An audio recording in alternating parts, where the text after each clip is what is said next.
करते हैं थोड़ा सा, फिर उसके ठीक है, तब तक आंसर्स वगैरह भी सब लोगों को मिल जाएगा और सब लोग आ भी जाएंगे, फिर मैं भी चेक कर लूंगा। अब अपन चेक कर रहे थे कोऑर्डिनेशन कंपाउंड में colour of the coordination compound, है ना। कोऑर्डिनेशन कंपाउंड में अपन चेक कर रहे थे the colour of the coordination compound, तो अपन वही कंटिन्यू करते हैं, colour of coordination compound. Coordination compound मैंने आपसे कहा था कि जो कलर ऑफ कोऑर्डिनेशन कंपाउंड है that is due to the D transitions, है ना। तो अपन एक बार चेक कर लेते हैं the colour in the coordination complex, color in the coordination complex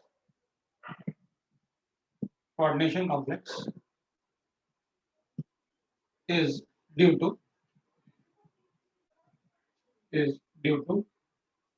the exchange of electron between the orbitals of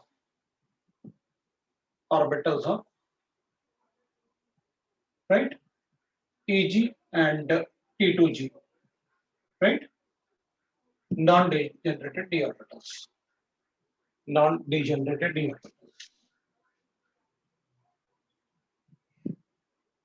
non-degenerated d orbitals, ये इसकी वजह से अपन लिखते हैं। तो मैंने आपसे कहा था कि भाई कलर ऑन द कॉम्प्लेक्स जो आता है दैट इज बिकॉज ऑफ एक मिनट,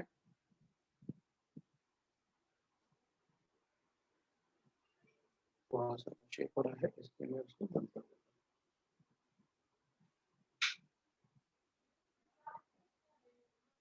तो अपन कहेंगे भाई नॉन डिजेनरेटेड डी ऑर्बिटल्स, तो मैं एक बार आपको बता देता हूं कि भाई इसका मतलब है कि जैसे डी ऑर्बिटल में Eg और T2g डी ऑर्बिटल्स होते हैं, दीज आर T2g ऑर्बिटल्स, तो जो इलेक्ट्रॉन्स इनमें प्रेजेंट होते हैं और इसमें जो इलेक्ट्रॉन्स प्रेजेंट होते हैं, राइट, अगर कंप्लीटली फिल्ड है तो अपन कहते हैं कि फिर तो ये कलरलेस होगा, बिकॉज एक इलेक्ट्रॉन बाहर जाएगा तो एक इलेक्ट्रॉन अंदर आएगा, तो उसमें ट्रांजिशन थोड़ा मुश्किल होता है। बट अगर एक भी अनपढ़ इलेक्ट्रॉन है तो वो कलर्ड होगा कहीं भी, पहले तो इसमें तो नहीं होगा, पहले तो इसी में होगा। तो अपन कहेंगे इस केस में जब कोई इलेक्ट्रॉन इससे इसमें ट्रांजिट होगा, है ना, तो this transition of electron from T2g to Eg orbital और Eg to T2g orbital is called dd transition, इसको अपन कहते हैं dd transition. When this transition is carried out in a visible region, तो फिर वहां कलर आता है विजिबल रीजन। तो अपन कहते हैं कि भाई विजिबल रीजन में होगा क्या कि जब Eg और T2g ऑर्बिटल्स में, यहाँ पर Eg ऑर्बिटल्स हैं और यहाँ पर T2g ऑर्बिटल्स है, मान लो ये तीन ऑर्बिटल्स अपन ऐसे बना लेते हैं, तो the electron present in these orbitals, है ना, the electron present in these orbital they will absorb the light in the visible reason. तो वो एक light of frequency, particular frequency को एब्सॉर्ब करेंगे और एब्सॉर्ब करके इलेक्ट्रॉन को यहां से यहां ट्रांजिट करेंगे, तो will get the complementary colours. Complementary colour का मतलब होता है कि जो वेवलेंथ यहां से यहां इलेक्ट्रॉन को ट्रांजिशन करने के लिए यूज होगा, तो वो हमको नहीं दिखेगा क्योंकि वो तो ट्रांजिशन के लिए यूज हो गया। तो जो इमिटेड ट्रांजिशन है, बाकी जो एब्जॉर्ब नहीं हुआ, जो इमिटेड ट्रांजिशन होगा वो अपन को दिखता है, that is called a complementary colour. So हम कहते हैं कि भाई we get a complementary colour in this transition. तो यहां पर we get the complementary colour, मैं यहां पर लिख देता हूं। तो the electron in T2g orbitals will absorb the energy, तो वो एनर्जी को एब्जॉर्ब करेंगे to transit from to Eg orbitals, will absorb the energy to move into Eg orbitals,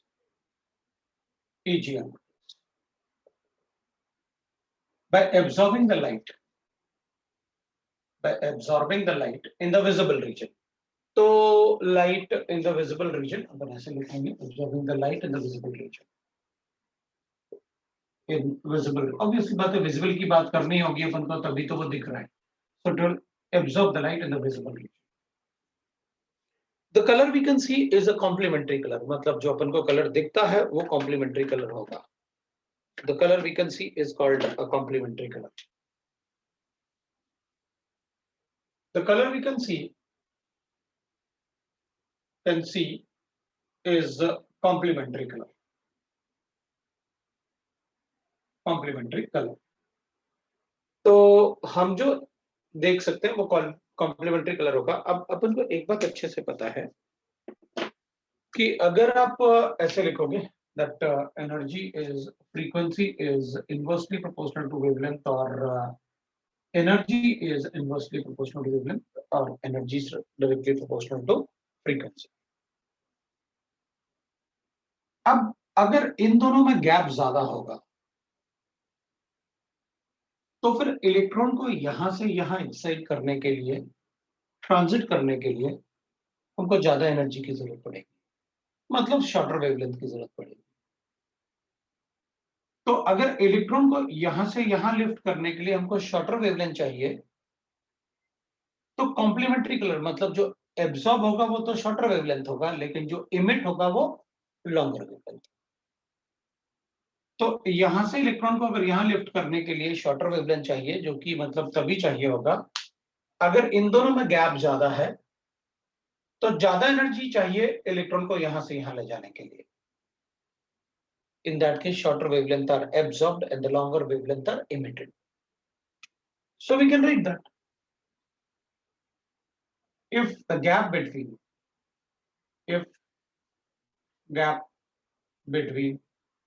Eg and T2G is large, जो कि strong ligand के case में होगा, in case of strong ligand, है ना? तो strong ligand के केस में होता है ऐसे तो in case of strong ligand, then shorter wavelength will be absorbed.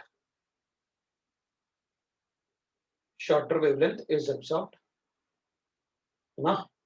Wavelength is absorbed, and longer wavelength will be emitted.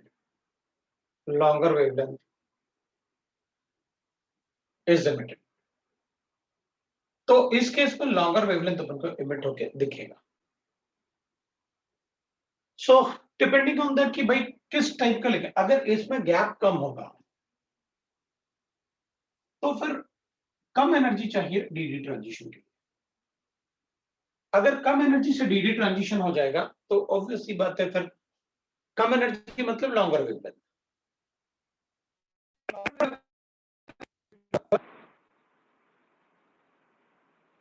Shorter wavelength, right? तो चलते similarly in case of weak ligand,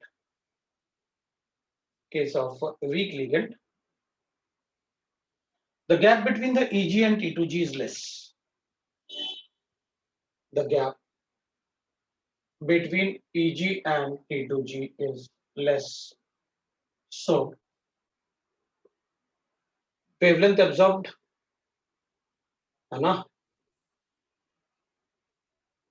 जो wavelength absorbed होगा वो obviously बात है long होगा, और जो wavelength emit होगा, है ना, लैम्डा emitted होगा वो शॉर्ट होगा। अब अपन कहेंगे ठीक है सर, आपने मुझे शॉर्टर वेवलेंथ और लॉन्गर वेवलेंथ जैसे कुछ कुछ तो बताया, क्या हम किसी कॉम्प्लेक्स का कलर बता सकते हैं क्या? अपन डायरेक्टली किसी कॉम्प्लेक्स का कलर नहीं बता सकते, नॉट पॉसिबल। अपन डायरेक्टली किसी भी कॉम्प्लेक्स का कलर नहीं बता सकते।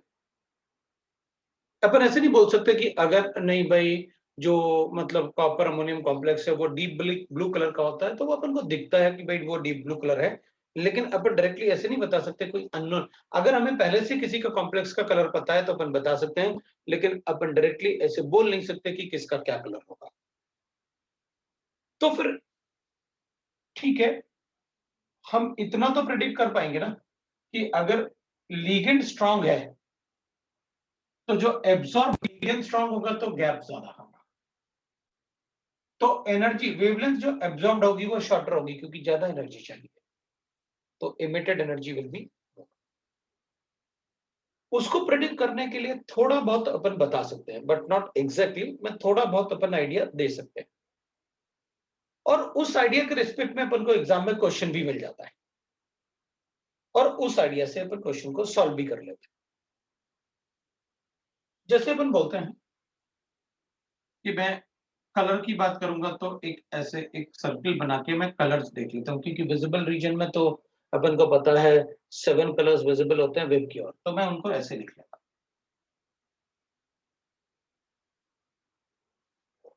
तो मैं क्या करूंगा, ऐसे लिख लेता हूं वेब की ओर, इस टाइप से मैं लिखता हूं। अब मैं क्या करूंगा, अब मैं कहूंगा कि भाई देख, अगर ब्लू कलर एब्जॉर्ब होगा, मतलब ये जो अपोजिट होंगे इनको मैं कॉम्प्लीमेंट्री कलर्स बताऊंगा। मतलब अगर मान लेते हैं अपन कि लैम्डा एब्जॉर्ब इज ब्लू, तो मैं कहूंगा लैम्डा इमिटेड इज ऑरेंज। अगर लैम्डा एब्जॉर्ब इज ग्रीन, तो मैं कहूंगा लैम्डा इमिटेड इज रेड। अगर लैम्डा एब्जॉर्ब इज येलो, तो मैं उसको बोल दूंगा वायलेट। अब कभी कभी अपन को ऐसे भी हो सकता है कि वो कहेगा ग्रीनिश ब्लू, मतलब यहां पर थोड़ा सा ग्रीनिश ब्लू हो गया, ग्रीनिश ब्लू, तो अपन इसको बोल देंगे रेडिश ऑरेंज। तो ग्रीनिश ब्लू तो रेडिश ऑरेंज ऐसे बोल।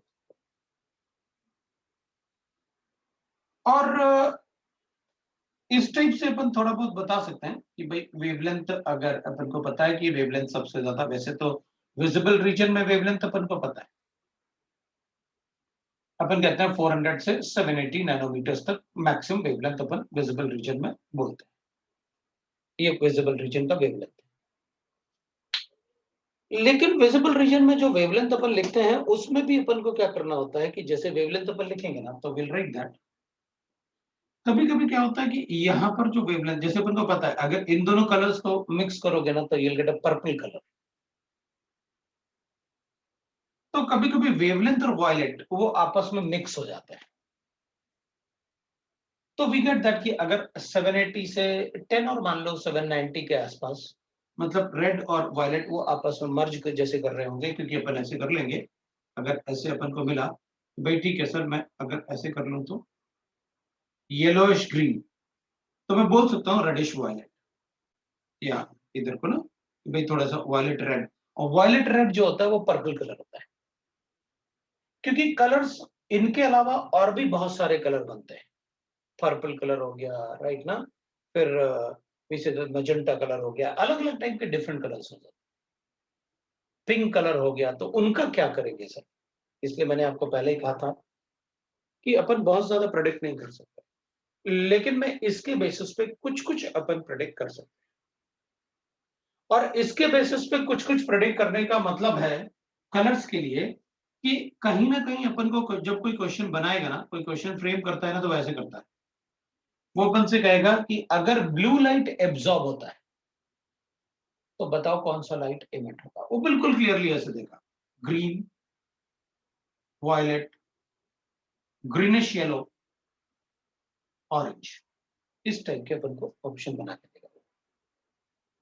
एटलीस्ट हम इससे ये तो बता सकते हैं कि कॉम्प्लीमेंट्री कलर क्या आएगा, और ये भी इसलिए कि एनसीईआरटी में गिवन है, अपन उसको कॉम्प्लीमेंट्री कलर के फॉर्म में बता सकते हैं, उससे ज्यादा अपन कुछ नहीं बता सकते, उसमें ज्यादा अपन सिर्फ इतना ही बता सकते हैं कि कॉम्प्लेक्स सी दो, उसमें नेचर ऑफ लिगेंड चेक करूंगा, अगर नेचर ऑफ लिगेंड स्ट्रांग है तो मैं कहूंगा गैप ज्यादा होगा, गैप ज्यादा होगा तो शॉर्टर वेवलेंथ एब्जॉर्ब होने चाहिए, तो लॉन्गर वेवलेंथ एमिट होने चाहिए, बस इतना ही बता सकते हैं कि अगर एब्जॉर्प्शन वेवलेंथ का लॉन्गर है तो एमिशन वेवलेंथ का शॉर्ट होगा, इससे ज्यादा अपन नहीं बता सकते, इससे ज्यादा अपन बस यही कहेंगे कि ट्रांजिशन जो होता है, वो कलर जो आता है वो इलेक्ट्रॉन के transition, that is called D transition, the transition of electron between the T2G and EG orbital of d subshell, उसकी वजह से कलर आता है। This is called D transition, इसकी वजह से कलर आया। दूसरा एक होता है कलर आने का region. Next region for the colour is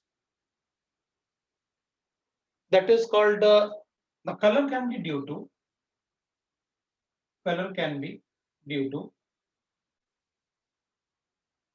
अपन लिख सकते हैं that is ligand metal charge transfer, ligand metal charge transfer,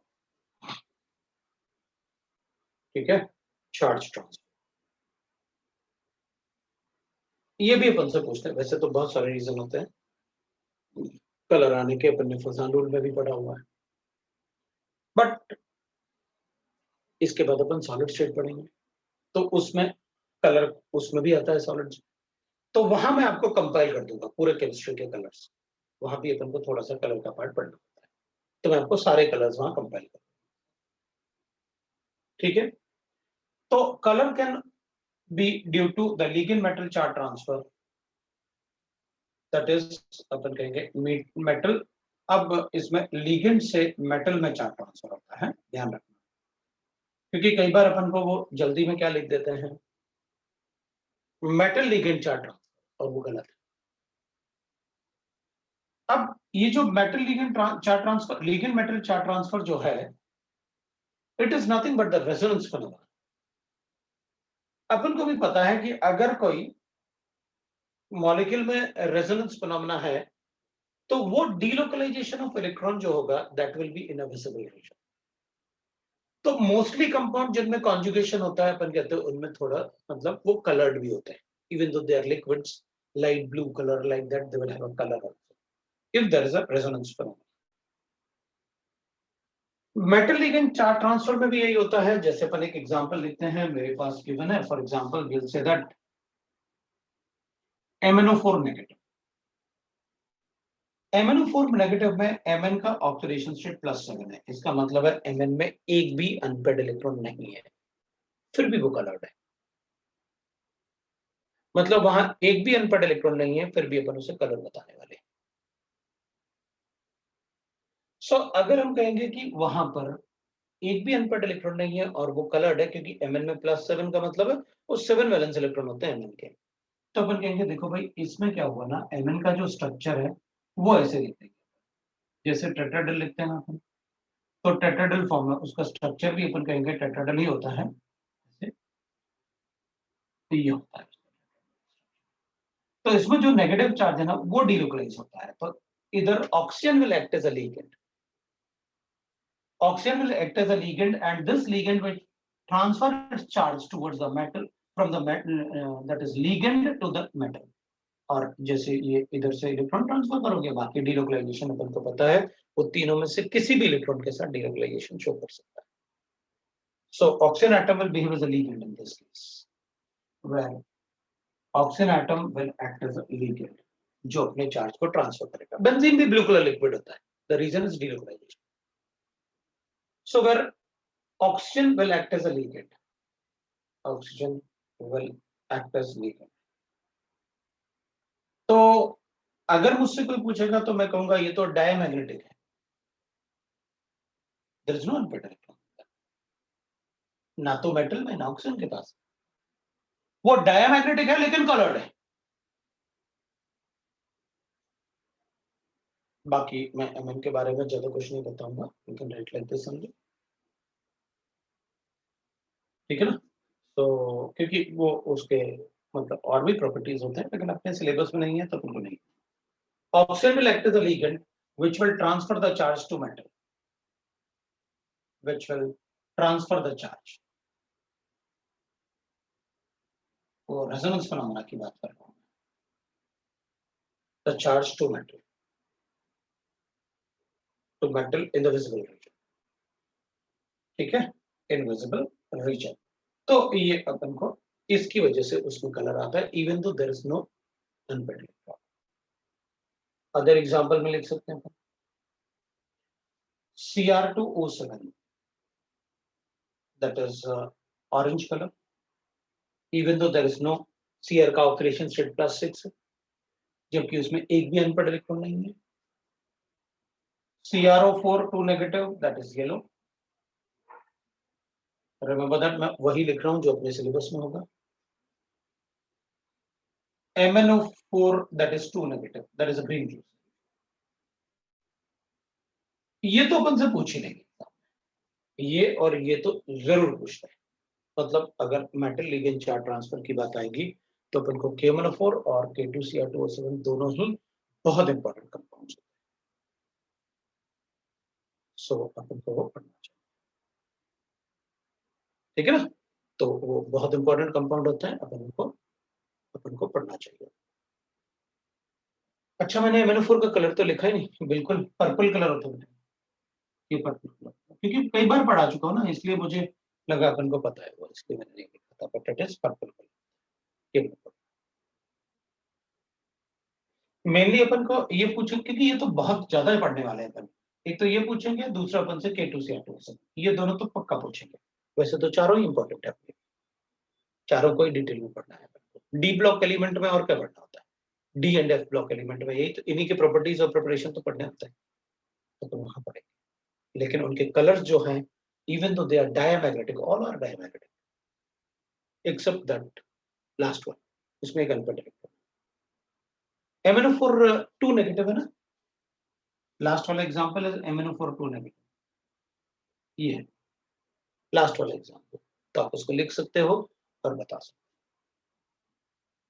ठीक है ना. So this is about the colour of the coordination compound, ठीक है. तो मैं इसको बता देता हूं. ये कलर के लिए मैंने अभी इतना जितना कोऑर्डिनेशन कंपाउंड में था वो आपको बता दिया. मैंने आपको बताया कि सॉलिड स्टेट में एक बार ये सारा पार्ट मैं कंपाइल करूंगा, लेकिन वहां पढ़ाऊंगा नहीं, वहां सिर्फ लिखूंगा कि कलर के रीजन क्या होता है. एक तो अपन लिख लेंगे डीडी ट्रांजिशन, है ना, तो उस टाइप से बता दूंगा कि डीडी ट्रांजिशन अपन ने पढ़ा हुआ है.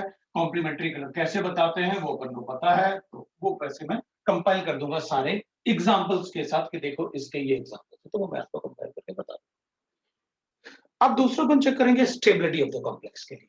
तो अपन लिख लेते हैं स्टेबिलिटी कोऑर्डिनेशन कंपाउंड्स का. अगर अपन स्टेबिलिटी की बात करें तो देखते हैं स्टेबिलिटी में क्या करते हैं. Stability of coordination. So we are talking about कि भाई व्हाट आर द फैक्टर्स जिस पे वो डिपेंड करेंगे स्टेबिलिटी ऑफ कोऑर्डिनेशन, और तो अपन उन फैक्टर्स को देख लेते हैं. पहले मैं आपको एक एग्जांपल दूंगा स्टेबिलिटी, फिर अपन और एग्जांपल लेंगे. अगर मेरे पास सपोज करता है, फिर टेक एग्जांपल और उसके बाद अपन लिखेंगे what are the factors on which the stability of coordination compound will depends. वो एग्जांपल भी अपने सामने रहेंगे और उसके बाद में. और मुझे ना एक और मतलब अपने ग्रुप पे ना ये भेज देना कि जिनके स्कूल में एग्जाम है ना, जिनके स्कूल में एग्जाम है ना, अपने ग्रुप पे तुम लिख देना मुझे.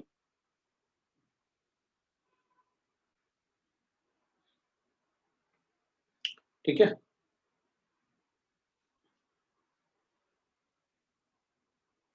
अच्छा, वीडियो लैग कर रहा है, एक मिनट मैं चेक कर लेता हूँ. अगर वीडियो लैग कर रहा है तो अपन चेक कर लेंगे. एक मिनट रुकना.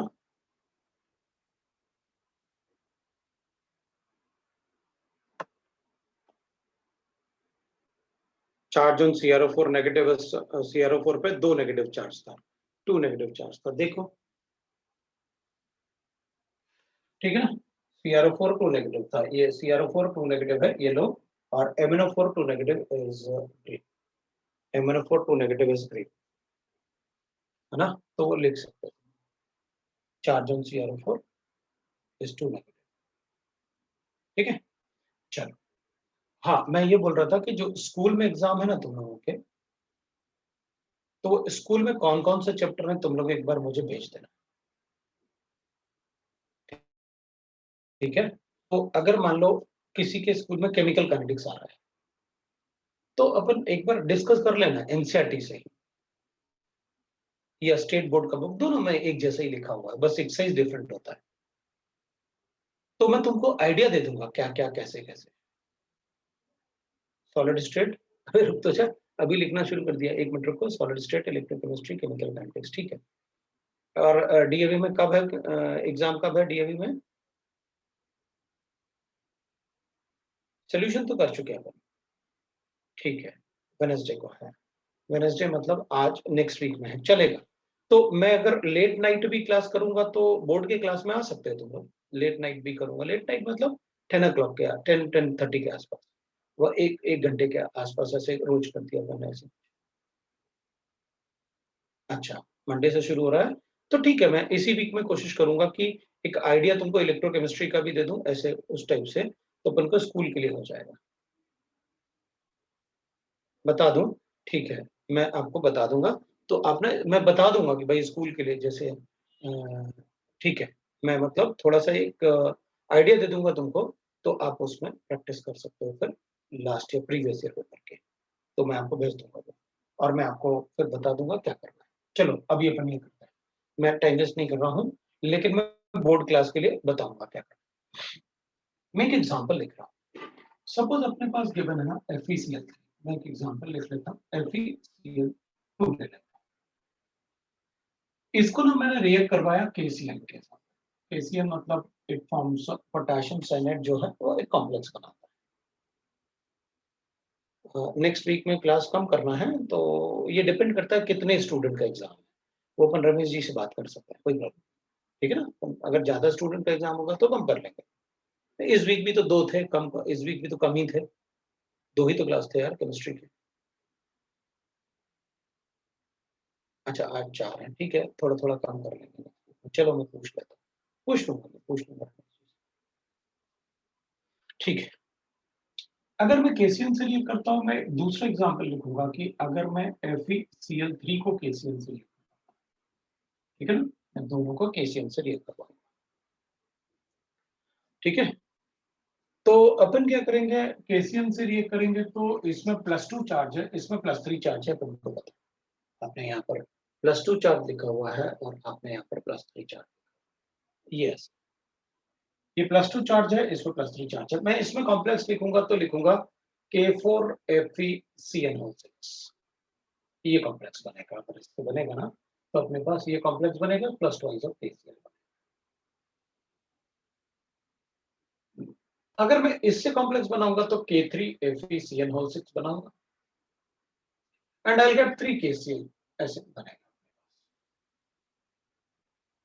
अब दोनों ही रिएक्शन में ऑब्वियसली बात है, ये भी रिएक्शन हुआ, ये भी रिएक्शन, दोनों के formation constant is like equilibrium constant, मतलब अपन डायरेक्शन, फॉरवर्ड डायरेक्शन के लिए अगर इस रिएक्शन का फॉरवर्ड डायरेक्शन में जाने का tendency, because coordination compound is highly stable as compared to these salts, so अपन कहेंगे इस रिएक्शन का फॉरवर्ड डायरेक्शन में जाने का टेंडेंसी बहुत बहुत ज्यादा। मतलब अगर अपन देखें तो पहले वाले रिएक्शन में जो फॉर्मेशन कांस्टेंट का वैल्यू है वो 10⁸ होगा, और 10⁸ तो बहुत ज्यादा होता है। अपन कहते हैं 10⁵ होगा तो अज्यूम कर लेना रिएक्शन का, और अपना क्वेश्चन सॉल्व। तो इसमें तो 10⁸ आ रहा है, तब तो इसका मतलब है कि रिएक्शन ऑलमोस्ट कंप्लीट हो गया, तब तो बहुत ज्यादा स्टेबल कॉम्प्लेक्स बनेगा।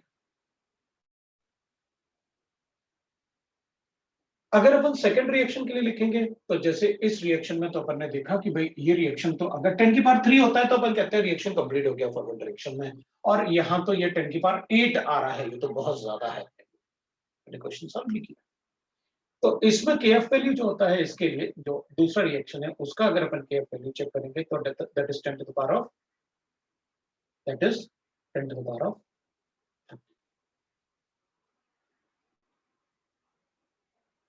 अभी तो आप कह रहे थे कि 10⁸ बहुत ज्यादा है, तो आप 10⁵ लिख रहे हैं। दोनों ही केस में लिगेंड एक जैसा है, दोनों ही केस में मैंने पोटेशियम, ये फेरोसाइनाइड हो गया क्योंकि +2 है, और ये फेरिसाइनाइड हो गया क्योंकि +3 है। दोनों ही केस में मैंने आयरन यूज किया। अब तुम एक बार देख सकते हो यहां से कि सर एक बात तो मुझे समझ में आ गया यहाँ KF वैल्यू देख के, कि मेटल पे जो चार्ज है वो बहुत बहुत बहुत बड़ा डोमिनेटिंग फैक्टर होगा कॉम्प्लेक्सिस के स्टेबिलिटी के। मतलब यहां पर एक चार्ज इंक्रीज होने से 10⁻22 बढ़ गया, मतलब जो पहले आ रहा था मेरे पास अपने पास जो 10 की पावर 8 आ रहा था उसी को आप बहुत ज्यादा बता रहे थे, अभी तो 10 की पावर 30 आ गया। इसका मतलब है कि अगर किसी मेटल पे हायर चार्ज है या चार्ज डेंसिटी ज्यादा है तो उसका कॉम्प्लेक्स ज्यादा स्टेबल होगा as compare to that metal जिस पे चार्ज डेंसिटी कम होगा या चार्ज कम। तो मेटल पे चार्ज बहुत बड़ा डोमिनेटिंग फैक्टर होता है। अब अपन चेक करते हैं कि भाई फैक्टर्स अफेक्टिंग द कॉम्प्लेक्सिटीज थोड़ा डिस्कस करते हैं, ठीक है। Factors affecting the coordination complex, the coordination complex,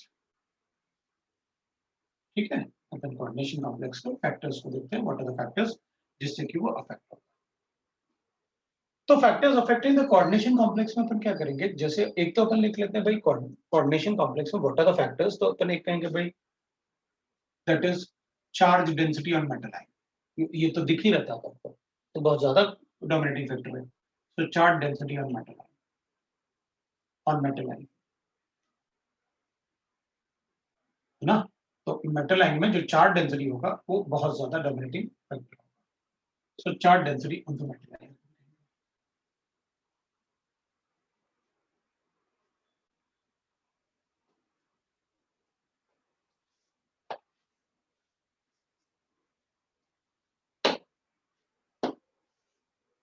सो अपन कहेंगे charge density of the metal ion, मतलब हो गया इधर से। तो अब अपन कहेंगे चार्ज डेंसिटी तो दो फैक्टर पे डिपेंड करेगा, मेटल लाइन के साइज पे भी डिपेंड करेगा। सो अपन क्या करते हैं, रेशियो ले लेते हैं, चार्ज बाय साइज का रेशियो। भाई चार्ज अगर सेम है और साइज अगर छोटा है, राइट ना।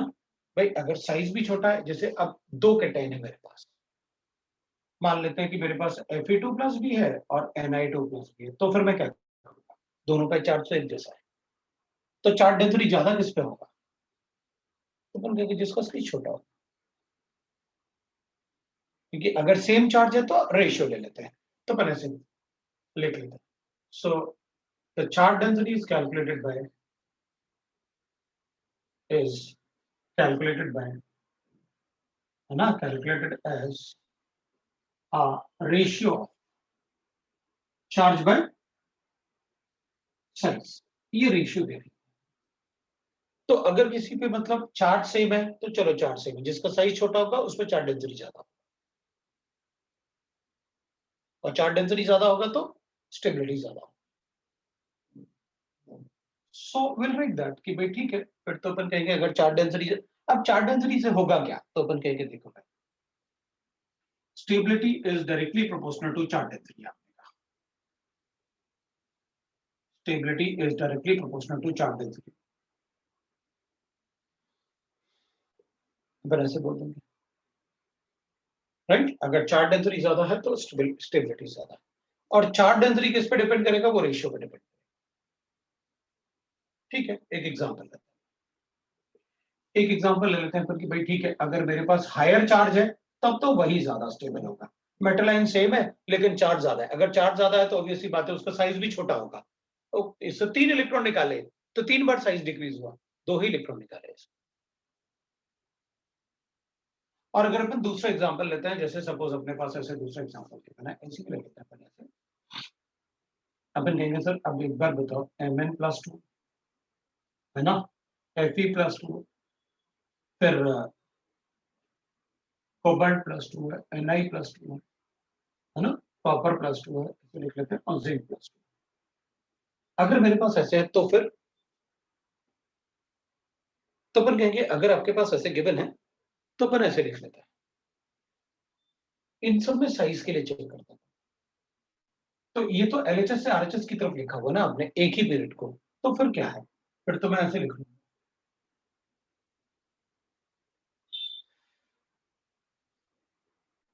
तो अपन बता देंगे ना कि जैसे जैसे साइज डिक्रीज होगा चार्ज डेंसिटी बढ़ेगा, चार्ज डेंसिटी बढ़ेगा तो स्टेबिलिटी। अब चार्ज डेंसिटी बढ़ने का मतलब है उसका लुईस कैरेक्टर जैसे ऐड करने का टेंडेंसी ज्यादा है, higher the charge more is the tendency to attract the electron density, higher the charge more is the tendency to attract the electron density, more is the tendency to attract the electron density, more is the stability of the complex. That is, उतना ही ज्यादा stable अपना complex.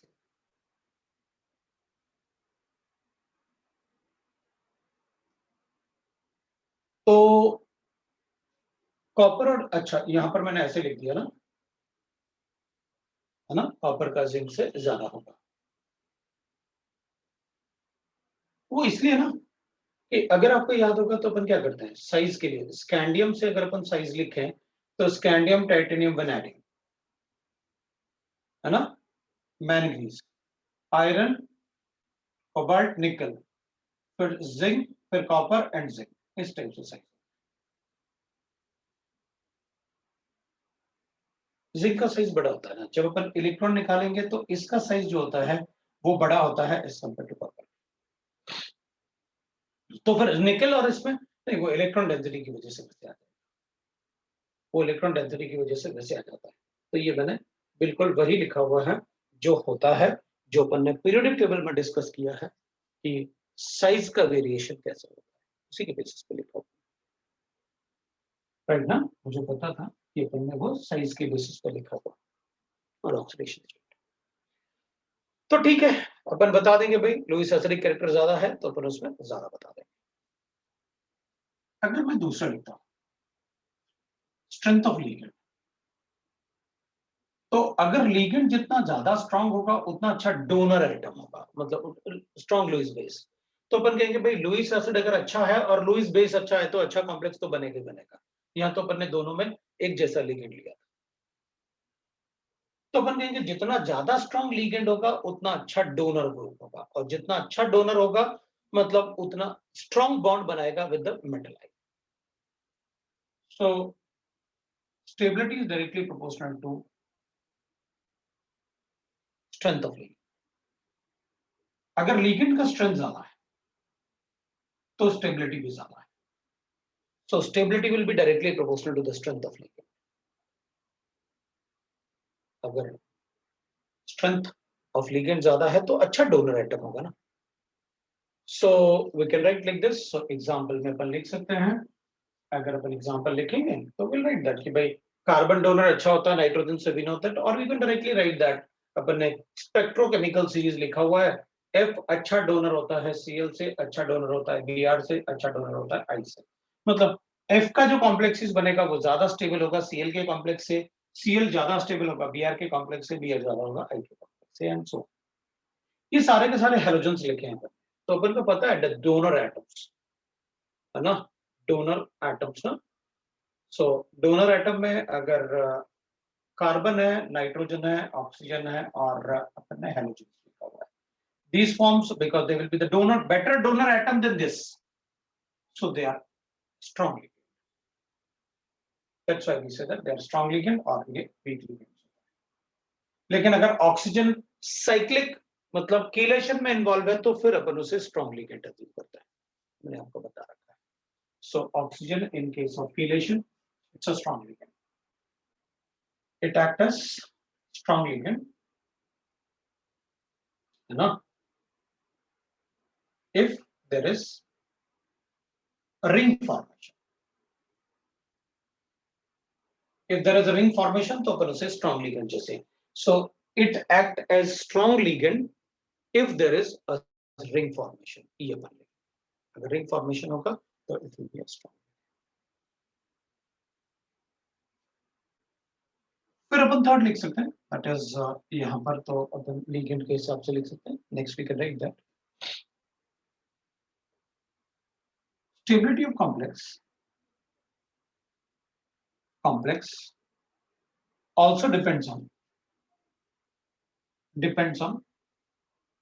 chelation। अगर किसी ligand में chelation हो रहा है तो उसका स्टेबिलिटी थोड़ा ज्यादा होता है एज कंपेयर टू जिसमें कीलेशन नहीं होता है विथ सेम डोनर एटम्स,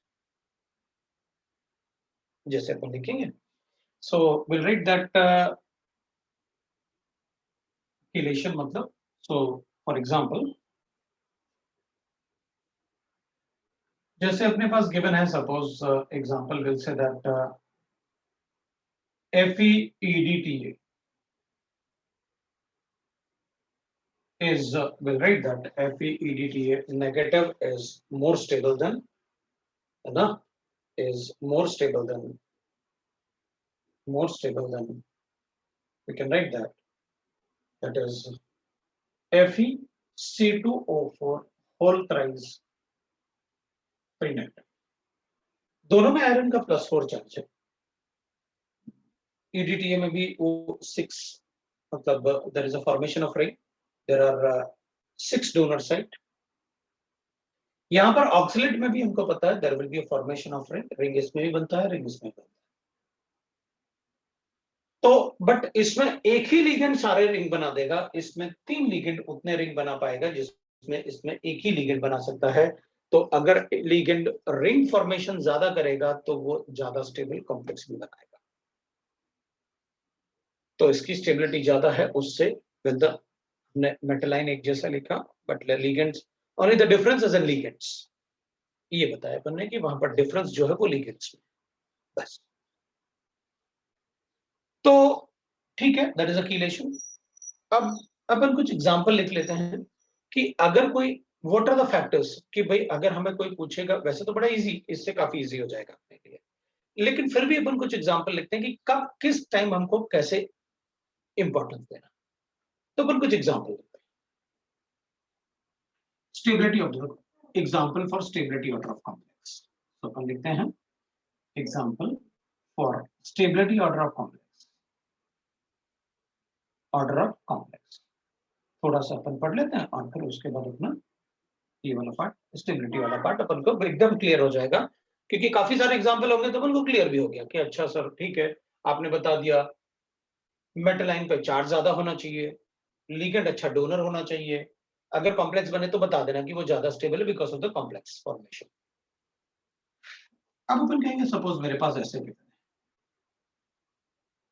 है ना, तो FeCN होल 6 अपन कहेंगे 3 negative is greater then F6 3 negative due to ligand strength of ligand। मैंने ये जो बताया वो इस लिगेंड का स्ट्रेंथ ज्यादा है इससे, दोनों पे चार्ज एक जैसा लिखा है। FeCN होल 6 या अपन कोई दूसरा लिगेंड भी ले सकते हैं, FeCN whole 6 3 negative is more stable than FeCN whole 6 2 negative, that is 4 negative due to charge on metal ion, charge on metal ion, ठीक है। अब मैं लिखूंगा that is FeCN whole 6 3 negative is more stable than MnCN whole 6 3 negative। इसमें charge दोनों पे +3 +3 है, मतलब इस पे भी +3 है, उसमें भी +3 है, दोनों पे +3, ये भी +3 है, ये भी +3। इनमें चार्ज +3 था और इसमें +2 था, इसमें चार्ज +3 था, इसमें भी +3, ठीक है ना।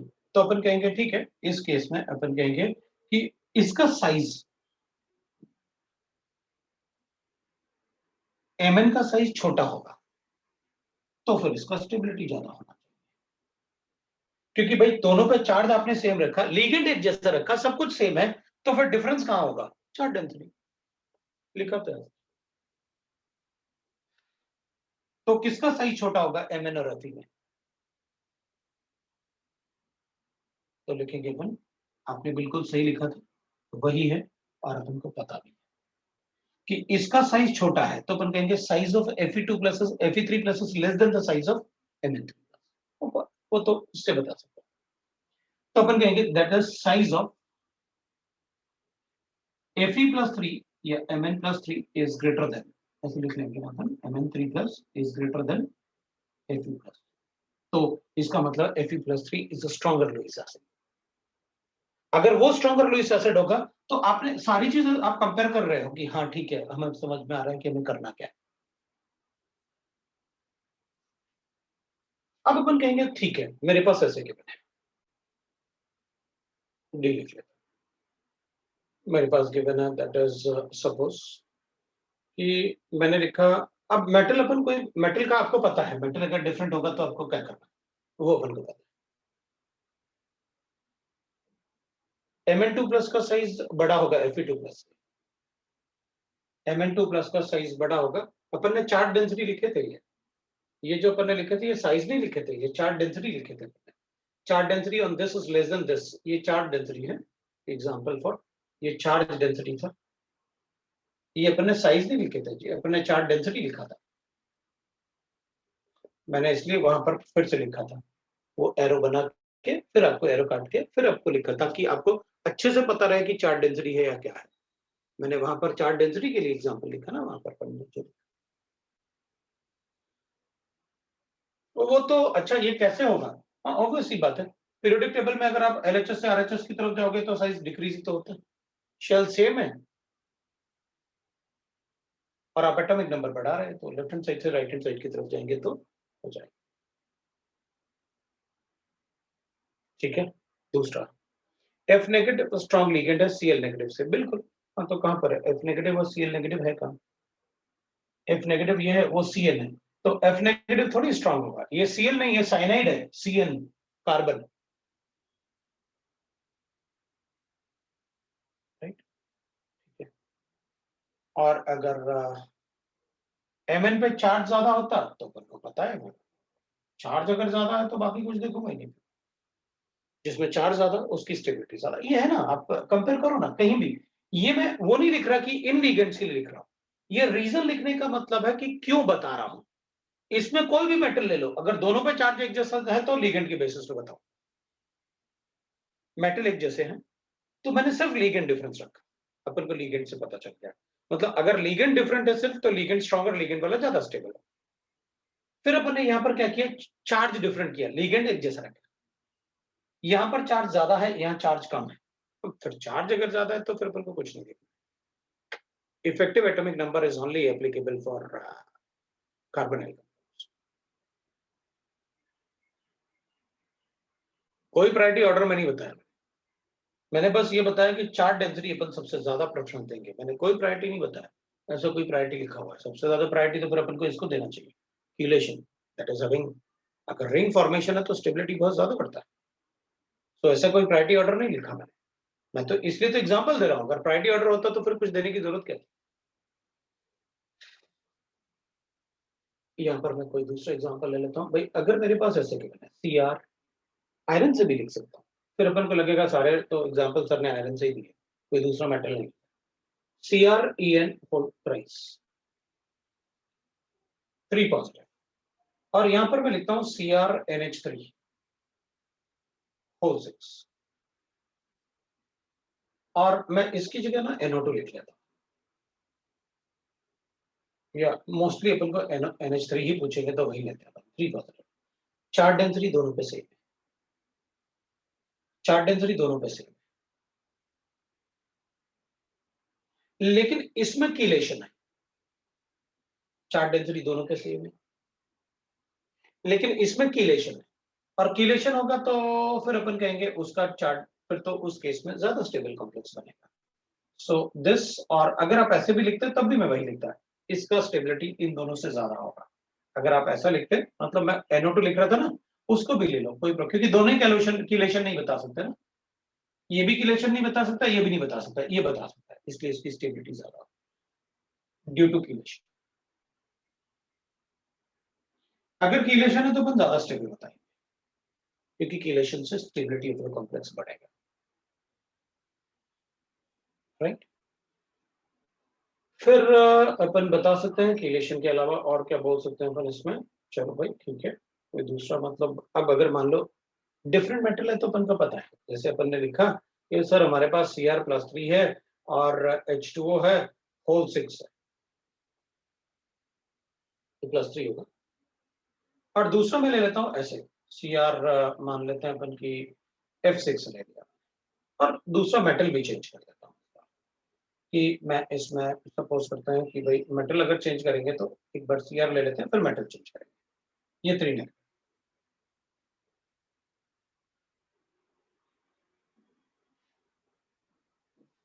तो अपन कहेंगे कि भाई इस केस में ये स्ट्रॉन्गर लिगेंड है, इसके ज्यादा stable, ligand is strong, H2O is stronger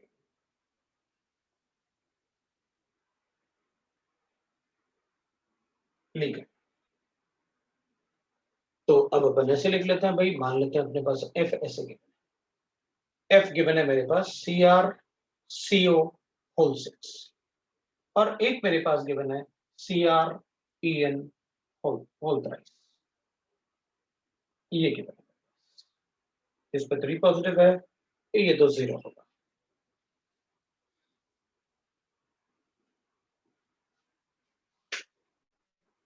है ना, वो तो 0 होगा। अगर वो 0 होगा तो देखते हैं फिर क्या होगा।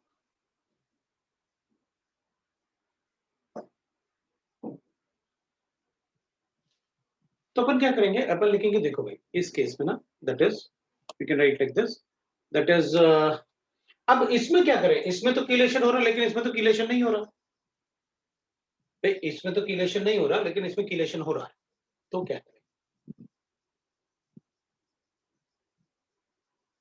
तो फिर अपन कहेंगे फिर उस केस में जिसमें कीलेशन नहीं हो रहा है, तो एटलीस्ट हमें इसको तो देखना ही पड़ेगा। क्या, नहीं मैंने ये नहीं कहा कि नहीं, हाँ मतलब ज्यादा स्टेबल है, अपन कहेंगे इसमें सारे डोनर एटम्स नाइट्रोजन,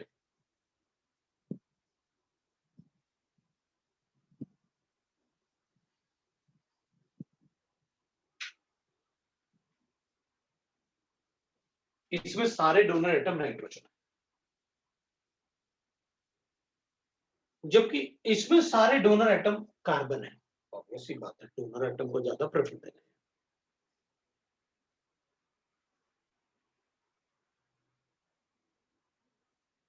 मैंने ये नहीं कहा कि न्यूट्रल ज्यादा स्टेबल होता है या क्या स्टेबल होता है, मैंने तो आपसे कहा कि भाई डोनर एटम अगर ज्यादा अच्छा होगा तो ज्यादा प्रेफरेंस देना पड़ेगा। तो फिर यहां पर क्या किया आपने, यहां पर डोनर एटम दोनों में नाइट्रोजन थे, अगर डोनर एटम दोनों में नाइट्रोजन थे तो अपन ऑब्वियसली बात है फिर अपन क्या करेंगे, नाइट्रोजन अगर डोनर एटम है दोनों में तो जहां कीलेशन हो वहां स्टेबिलिटी ज्यादा, so this is more stable then this, तो अपन बता देंगे। और यहाँ पर NO2 पे -1 चार्ज होता है तो यहाँ -3 लिख लेंगे, तो ये चार्ज हो जाएगा। तो ये मैंने आपको एक आइडिया दिया, मोस्ट ऑफ द टाइम ना देखो पता क्या होगा, अपन को मतलब मैं तो बहुत ज्यादा ही बता देता हूँ लेकिन मोस्ट ऑफ द टाइम अपन को पता कैसे आएगा, इन तीनों से ही आएगा, most of the time 99.99% cases जो भी पूछेंगे वो यहाँ से, मैं यहाँ पर लिख देता हूँ donor atom is carbon, is carbon, so most of, तो अपन को पहले डोनर एटम चेक कर लेना, अगर डोनर एटम सेम है तो किलेशन हो रहा है भाई, फिर वो ज्यादा स्टेबल है, और अगर डोनर एटम डिफरेंट है तो ठीक है भाई, पर जिसमें डोनर एटम ज्यादा स्ट्रांग है, अच्छा डोनर एटम है, उसको अपन ज्यादा स्टेबल बताएंगे, that is about the stability of the complex. ये आपका स्टेबिलिटी ऑफ कॉम्प्लेक्स है, आप कितना भी क्वेश्चन सॉल्व करो अपन स्टेबिलिटी से कोई प्रॉब्लम नहीं आएगा। Now you can write that कि भाई स्टेबिलिटी ऑफ द कॉम्प्लेक्स मैंने आपको बताया कैसे आप सॉल्व कर सकते हैं question, so this is about the stability of the complex.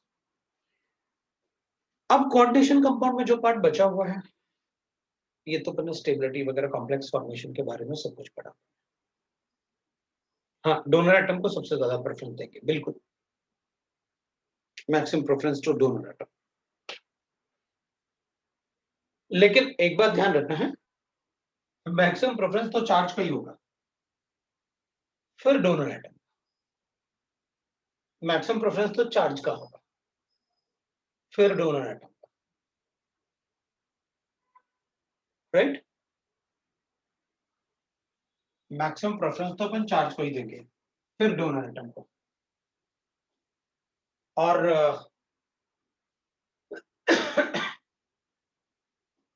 ये F है ना, एक G और लिख लो, अगर ऐसे मुझे given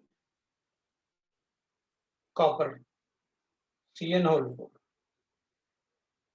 2 negative and copper, H2O whole 6, 2 point। तो वाटर वाला ज्यादा स्टेबल होगा CN वाले,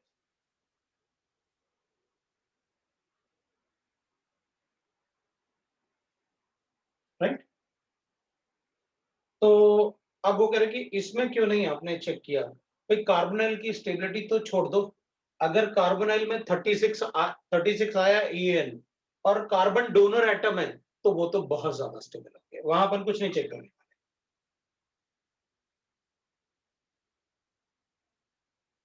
पहले आप ऑब्जर्व करना, पता अपने आप, मतलब बहुत सारी चीजें मत देखो कि मतलब ये भी कर लेंगे ये भी कर लेंगे, बाकी सबको कंफ्यूज मत करो। अपन आराम से आप पहले ऑब्जर्व कर लो मैंने क्या किया है किसके साथ, राइट ना। तो यहां पर मैंने कोऑर्डिनेशन नंबर चेक करो, यहां पर आप कोऑर्डिनेशन नंबर चेक करो, ये 6 है, यहाँ 6 बॉन्ड बन रहे हैं, यहाँ 4 ही बॉन्ड बन रहे हैं। अगर 6 बॉन्ड बनेंगे तो ज्यादा स्टेबल, अगर 6 बॉन्ड बनेंगे तो ज्यादा स्टेबल होगा, राइट।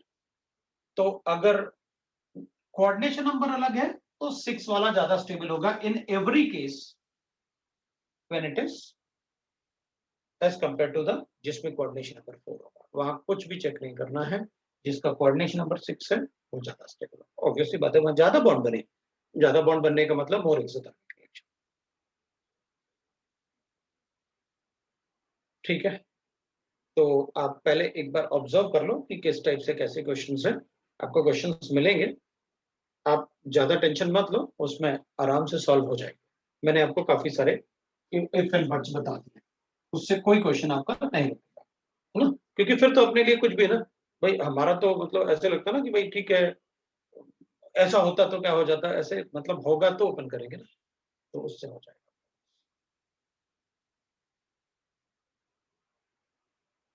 हाँ आई नेगेटिव का साइज बड़ा है फिर भी वीक लिगेंड है, क्योंकि चार्ज डेंसिटी कम है ना उस पर, इसलिए हमें चार्ज डेंसिटी चाहिए। अच्छा डोनर एटम वही होता है जिसकी चार्ज डेंसिटी ज्यादा, तो हेलोजन में उसकी चार्ज डेंसिटी कम है, so that's why it is a week ligand, I negative. इसके बाद हमें स्टीरियो आइसोमरिज्म पढ़ना है कोऑर्डिनेशन कंपाउंड में, इसके बाद अपन को स्टीरियो आइसोमरिज्म पढ़ना है कोऑर्डिनेशन कंपाउंड। तो कोऑर्डिनेशन कंपाउंड का स्टीरियो आइसोमरिज्म पढ़ने से पहले जो अपन स्टीरियो आइसोमरिज्म पढ़ रहे थे उसको कंटिन्यू करते हैं, क्योंकि जो स्टीरियो आइसोमरिज्म ऑर्गेनिक केमिस्ट्री का होगा वही स्टीरियो आइसोमरिज्म अपन को ऑलमोस्ट थोड़ा सा चेंज होगा, और आइसोमरिज्म पार्ट वो भी कोऑर्डिनेशन कंपाउंड में होता है। सो आइसोमरिज्म ऑफ कोऑर्डिनेशन कंपाउंड अपन पहले स्टीरियो आइसोमरिज्म खत्म करते हैं ऑफ ऑर्गेनिक केमिस्ट्री, फिर इसको कंटिन्यू करते हैं। सो मैं स्टीरियो आइसोमरिज्म डिस्कस करता हूं, ठीक है ना। अब उससे पहले अगर आपको डीपीपी में कोई क्वेश्चन पूछना है तो आप डीपीपी से क्वेश्चन पूछ सकते हो, मैं डीपीपी एक बार चेक कर लेता हूँ, फिर आप डीपीपी से क्वेश्चन पूछ सकते हैं। एक मिनट डीपीपी निकाल देता हूँ।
डीपीपी से ऊपर नहीं हो रहा था।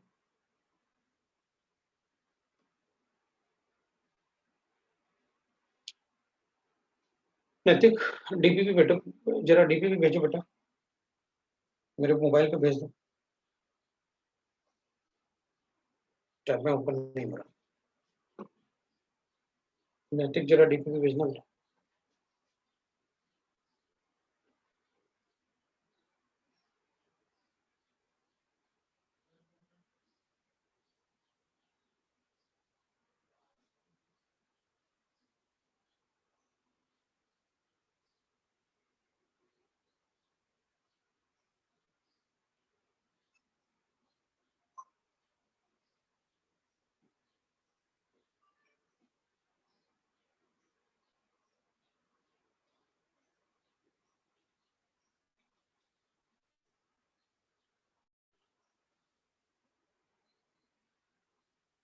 चलो मैं डीपीपी चेक कर लेता हूँ, ऑर्गेनिक का डीपीपी बिल्कुल चेक कर लेते हैं। ठीक है, डीपीपी A1 में बता देता हूँ। डीपीपी A1 में जो डाउट्स हैं, मैं पहले डाउट्स लिख लेता हूँ, फिर आपको बता दूंगा। और इसके जितने भी ए फॉर बर्ड्स होंगे ना, आप पहले क्वेश्चन सॉल्व करो और फिर ऑब्जर्व करो कि सर ने जो बताया अपन को, उससे अपन को कोई भी क्वेश्चन कहीं भी सॉल्व करोगे ना, आपको फटाफट आएगा। तो फिजिकल का डीपीपी अब रुको है, पहले ऑर्गेनिक का आपने कहा है तो मैं ऑर्गेनिक ही करूंगा पहले। डीपीपी 1 से क्वेश्चन नंबर 5, 6, 9, 10, 5, 6, 9, 10 डीपीपी 1 से। और कोई क्वेश्चन है तो रुक जाओ। हाँ, और 3, 5, 7, 3, 5, 7 भी है और 9 और 10 भी है, तो मैंने कर दिया होगा। ठीक है ना, चल शुरू करता हूँ पहले मैं ऑर्गेनिक का DPP 1। Question number 3, select the correct stability order है, तो ठीक है ना। पहले वाले को चेक करूंगा तो इट्स एरोमेटिक, एरोमेटिक होगा तो बहुत ज्यादा स्टेबल होगा। दूसरा इट इज बेंजाइलिक, ये बेंजाइलिक ये ज्यादा स्टेबल है। Third one it is not resonance stabilised, it is just that कि भाई negative charge is on electronegative atom और इधर negative charge on sp3 atom, तो ये ज्यादा स्टेबल होगा इससे, ये ज्यादा स्टेबल होगा इससे, दैट्स ऑल।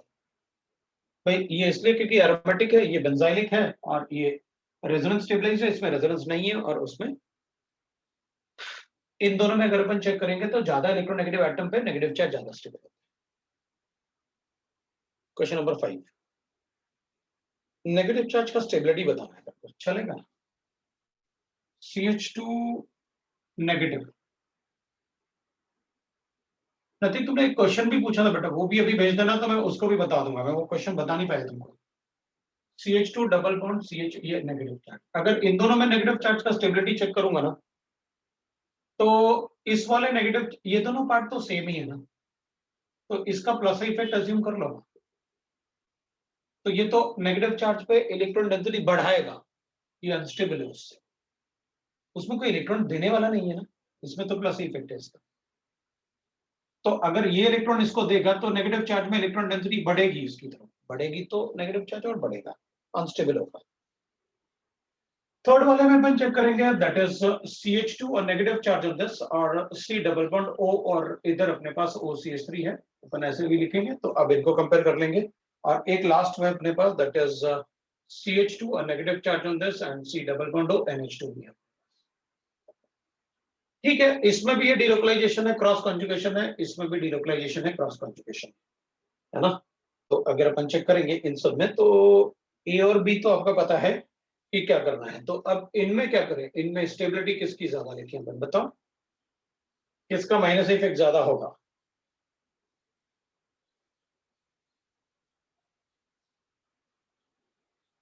हम्म,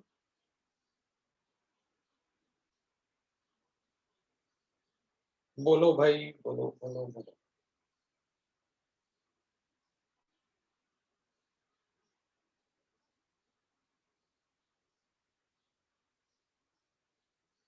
हाँ, किसके लिए लिखें क्वेश्चन नंबर, क्या करोगे?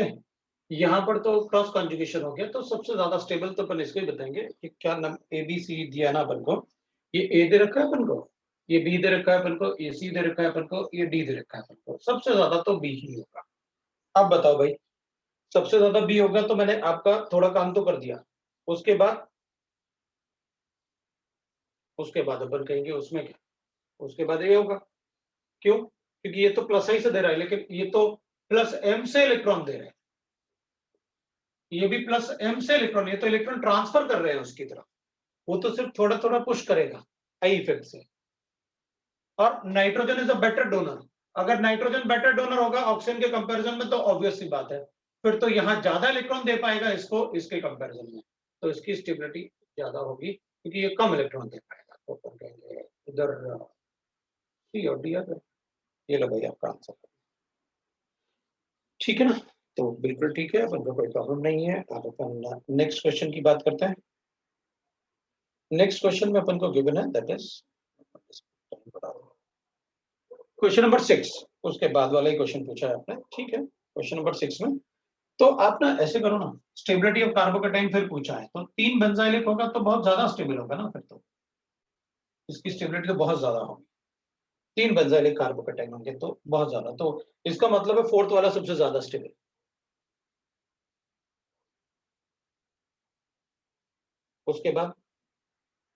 उसके बाद जैसे जैसे आप बेंजीन रिंग को कम करोगे, मैं उसका स्टेबिलिटी बताता जाऊंगा, बढ़ता जाएगा। तो उसके बाद 2 रिंग वाला ज्यादा स्टेबल, मतलब 2 ज्यादा स्टेबल, क्योंकि इसमें 2 रिंग का कार्बोकेटाइन का डीलोकलाइजेशन होगा ना। उसके बाद तो अपन कहेंगे, फिर उसके बाद आप ऐसे लिखो, कोई अब रिंग नहीं है लेकिन 3 डिग्री कार्बोकेटाइन तो है, और उसके बाद एक रिंग इसमें भी है और एक रिंग इसमें भी था, तो अपन कहेंगे इसमें तो एक हाइड्रोजन कम है ना, तो इसका हाइपर कॉन्जुगेशन, इसमें हाइपर रिंग के अलावा इसमें हाइपर कॉन्जुगेशन के 6 हाइड्रोजन एटम, 3 हाइड्रोजन एटम, इसमें तो 2 रिंग का हाइपर कॉन्जुगेट डीलोकलाइजेशन, इसमें 3 रिंग का डीलोकलाइजेशन।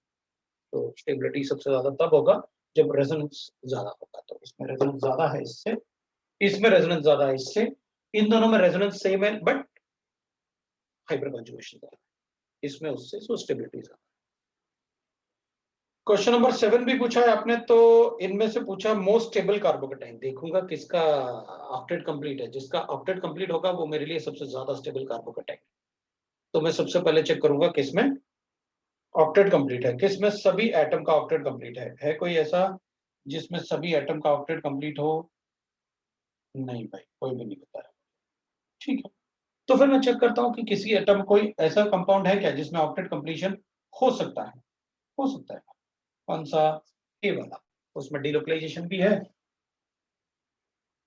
ए वाले में आपने पॉजिटिव चार्ज लिखा हुआ है, CH डबल बॉन्ड CH है और इधर ऑक्सीजन और CH3 है, इस पे लोड करें।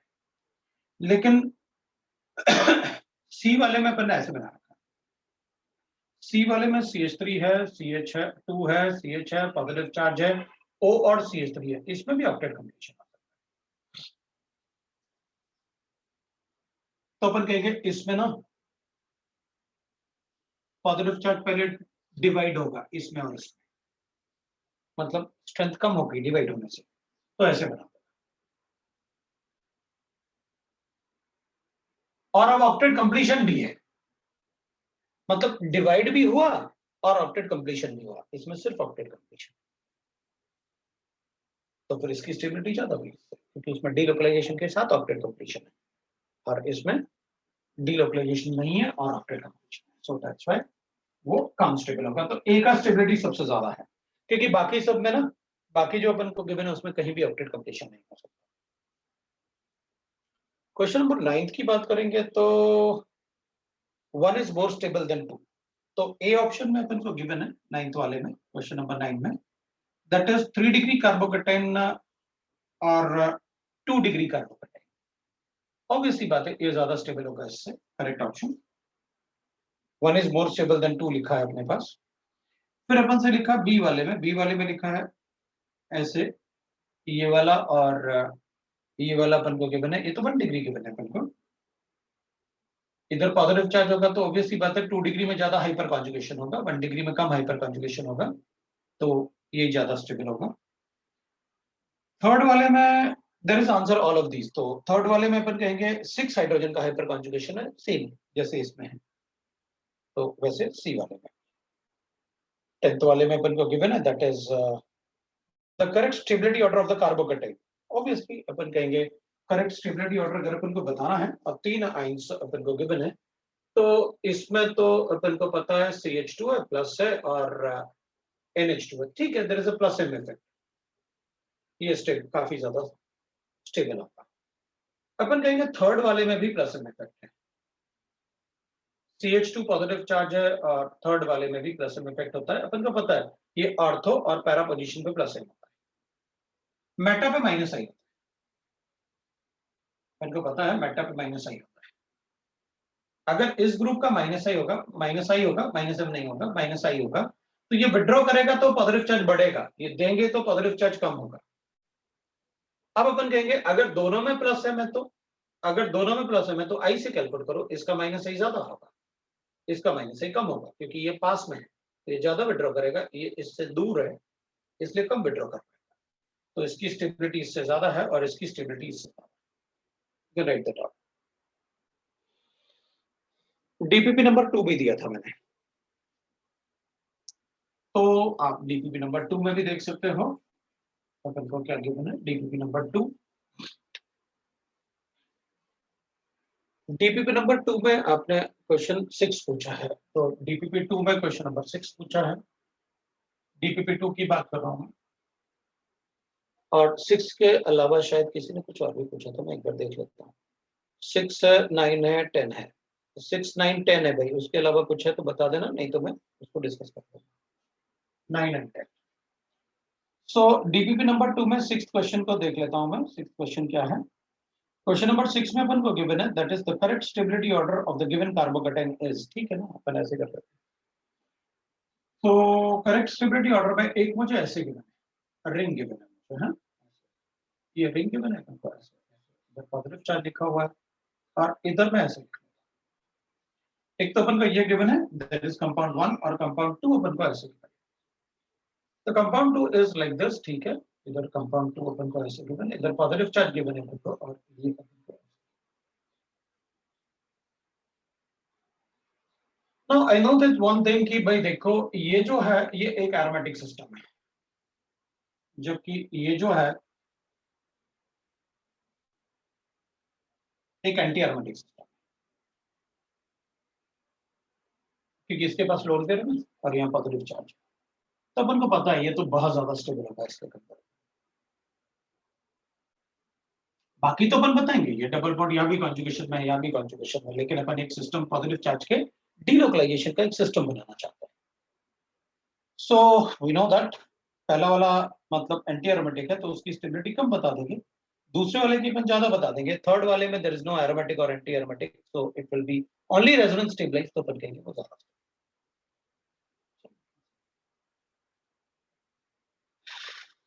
Question number 9 and 10। 9th वाले में अपन को गिवन है कि अगर हम द रीअरेंजमेंट ऑफ कार्बोकेटाइन, मैंने कार्बोकेटाइन का रीअरेंजमेंट पढ़ाया या नहीं पढ़ाया ये बताओ। नहीं पढ़ाया, अभी पढ़ेंगे।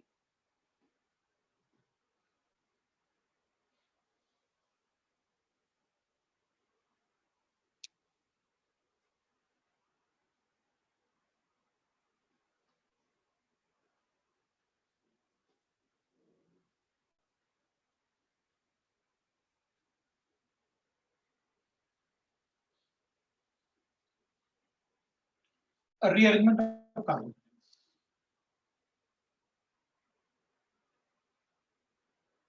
Of carbon,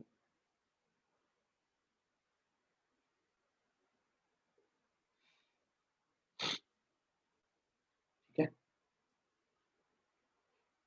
It only takes place if more stable carbocation is possible. It is a spontaneous process.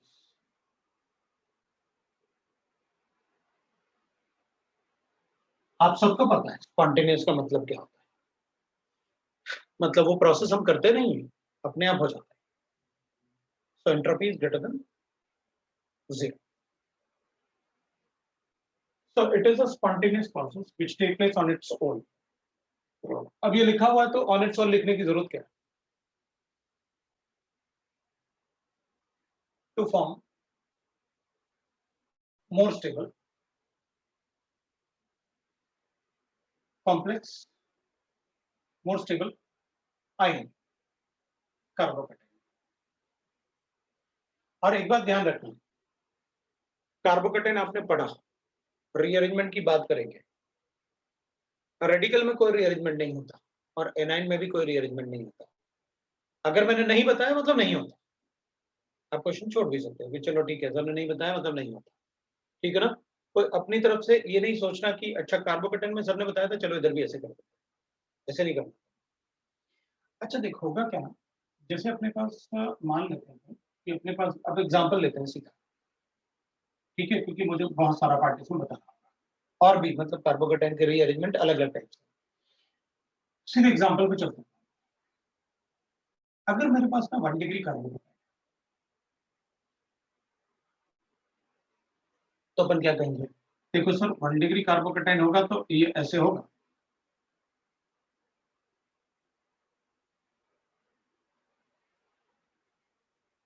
ये हाइड्रोजन जो होंगे ना वो वीकली बॉन्डेड होंगे इसके साथ,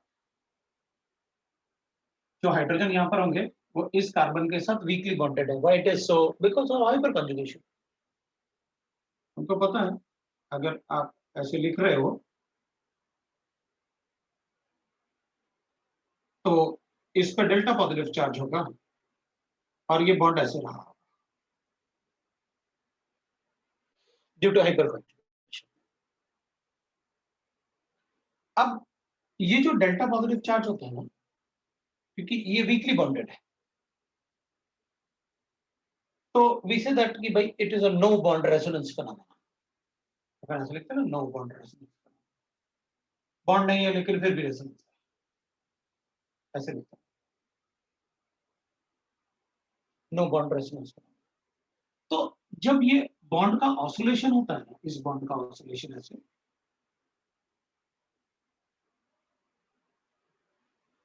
तो इस बॉन्ड में ऑसिलेशन की वजह से इधर जो ऑसिलेशन होगा ना बॉन्ड का, ये ऐसे साइक्लिक ट्रांजिशन स्टेट बना लेता है। वो क्यों? क्योंकि 3 मेंबर्ड रिंग का प्रोबेबिलिटी ऑफ फॉर्मेशन सबसे ज्यादा होता है। जहां भी 3 मेंबर ट्रांजिशन स्टेट बनेगा अपन बना देंगे। तो सर आपने फिर ऐसे तो नहीं बताया मुझे, ऐसे ही बता देते, यहाँ तो आप मना कर रहे थे। मैंने आपसे कहा था कि यहाँ चलो डोनर एटम बना देते हैं, बाइडेंटेड बोल देते हैं, तो आप मना कर रहे थे, आप कह रहे थे 5 या 6 मेंबर बनेगा तो ही बताऊंगा, नहीं तो नहीं बताऊंगा। या तो आप कह रहे बना दो। मैंने आपको कहा 3 मेंबर ट्रांजिशन स्टेट का फॉर्मेशन सबसे ज्यादा है, probability of formation of 3 member transition state is maximum. Transition state, ये ट्रांजिशन स्टेट थोड़ी है, तो बॉन्ड है 100%। ये ट्रांजिशन स्टेट थोड़ी है, या तो आप बॉन्ड बना रहे हैं। 3 मेंबर रिंग में एंगल स्ट्रेन इतना ज्यादा होगा क्योंकि होना चाहिए क्या, कार्बन कार्बन के बीच में 109.28 मिनट्स, और इधर क्या,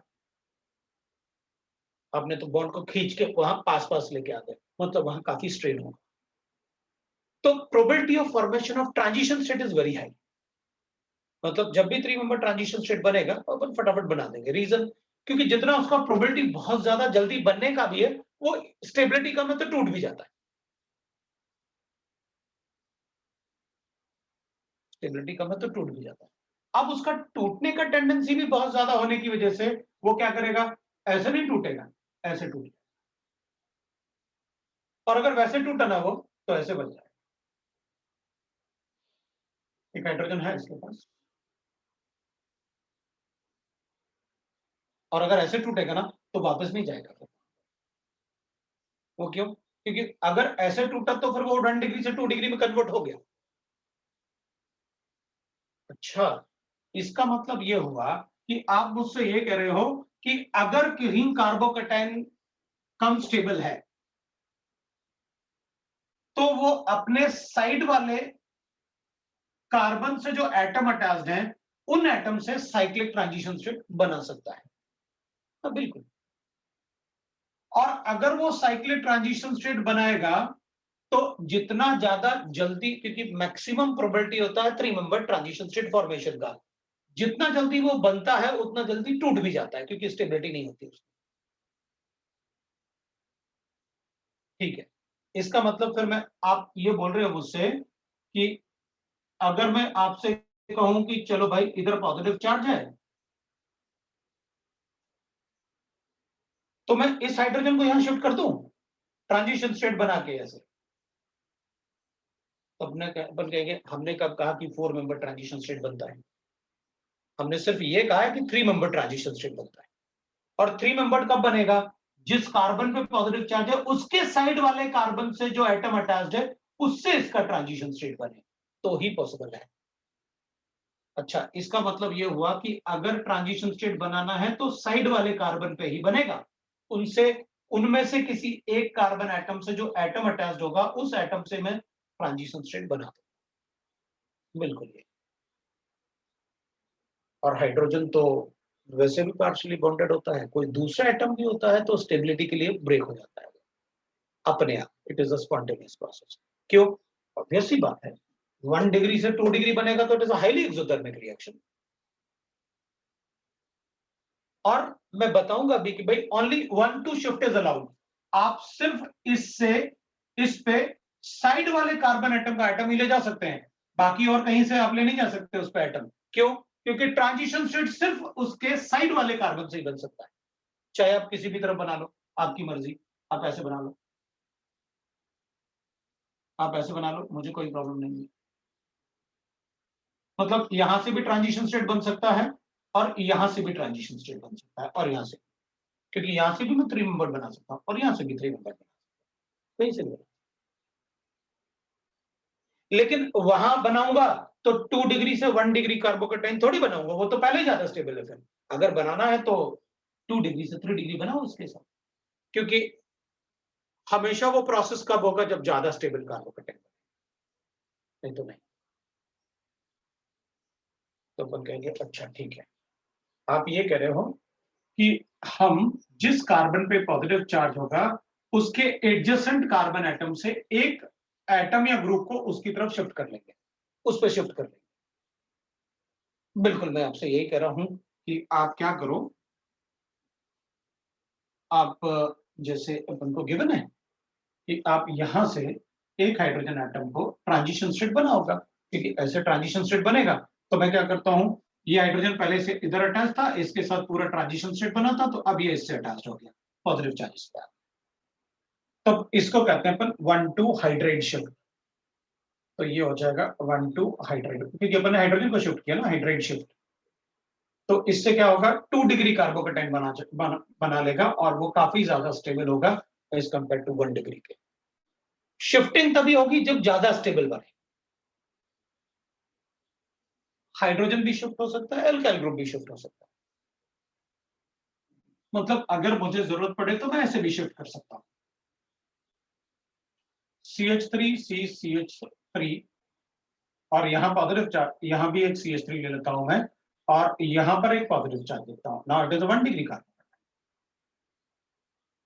अब मुझे पता है, अब ये जो बॉन्ड होगा ना, ये वाला बॉन्ड, अपन कहेंगे अब सर आप हाइपर कॉन्जुगेशन नहीं बोल सकते इसमें, आप सिर्फ ये बोलोगे कि स्टेबिलिटी के लिए मैं माइग्रेट करवाऊंगा इसको इस पे। तो जब ये इस पे माइग्रेट करेगा तो अपन ऐसे लिखेंगे, इस पे अगर माइग्रेट करेगा तो I will write a transition state like this. बिल्कुल, इसमें भी ट्रांजिशन स्टेट बनेगा।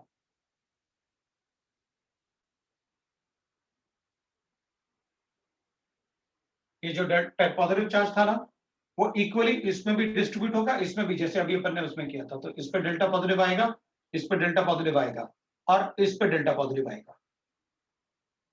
अब क्या करेंगे अपन, तो अपन कहेंगे अब हमारे पास चॉइस है कि मैं ये वाला जो बॉन्ड था ना, यहाँ पर जो ट्रांजिशन स्टेट आपने बना रखा है, अब अगर वापस इसको बनाते हैं तो ये टूट जाएगा, अपन को वापस ये मिल जाएगा। मतलब मैं ये ट्रांजिशन स्टेट में ये बॉन्ड वापस यहाँ शिफ्ट करता हूँ तो ये बॉन्ड बन जाएगा वहां, ये ब्रेक हो जाएगा ये वाला, तो यहाँ पॉजिटिव चार्ज।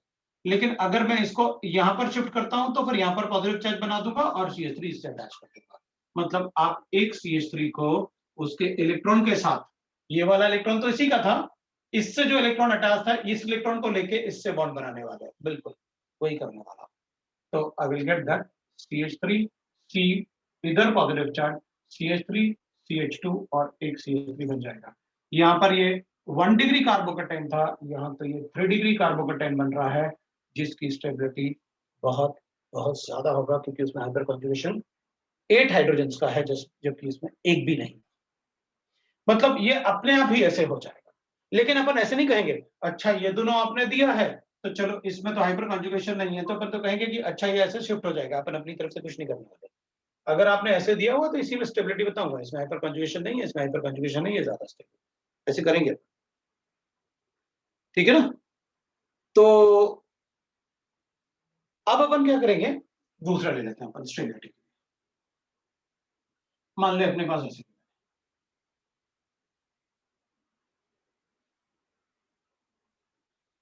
तो फिर अपन कहेंगे फिर इन तीनों में से अब मुझे डिसाइड करना पड़ेगा कि CH2 को माइग्रेट करूं या C2H5 को माइग्रेट करूं।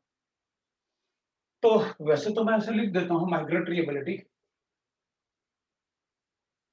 एबिलिटी किसकी ज्यादा होगी। लेकिन एक बार बना के देख लेते हैं, क्योंकि CH3 माइग्रेट करूंगा तो ऐसे तो बनेगा, अपन को पता है इसकी जगह C2H5 हो जाएगा। अगर इसको माइग्रेट करूंगा तो ऐसे बनाएगा ट्रांजिशन स्टेट। और अगर ये माइग्रेट करेगा तो चलो बना के देख लेते हैं। अगर वो माइग्रेट करेगा तो क्या होगा, इधर CH3 होगा और इधर ऐसे दो हाइड्रोजन,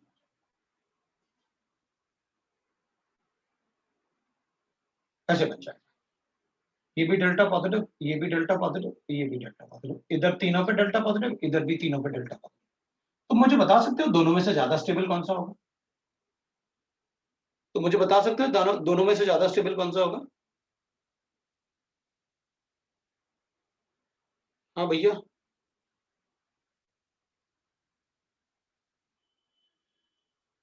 तो अपन कहेंगे दोनों में से ज्यादा स्टेबल पॉजिटिव चार्ज है ना, पॉजिटिव चार्ज है ना। चल इलेक्ट्रॉन ही तो देना है, ये इलेक्ट्रॉन देगा इसको, ये इलेक्ट्रॉन देगा इसको। ट्रांजिशन स्टेट जो इसमें बन रहा है वैसे इसमें दिख रहा है transition state 3 carbon atom.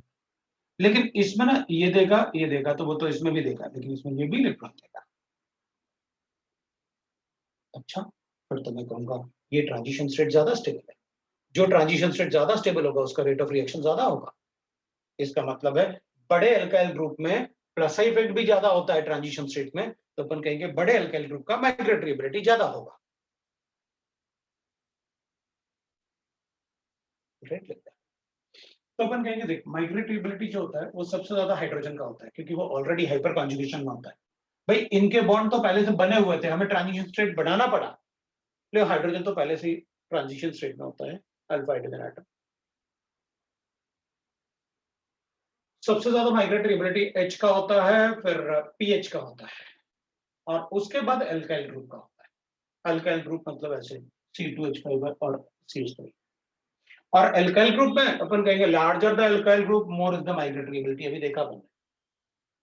So for alkyl group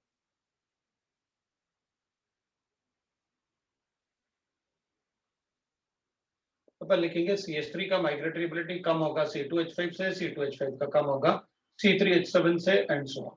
मतलब larger the alkyl group more is the migratory ability, ऐसे बता। ठीक है। अब अपन कहेंगे ठीक है सर, अब अपन ऐसे दूसरे एग्जाम्पल, मान लो मेरे पास ऐसे,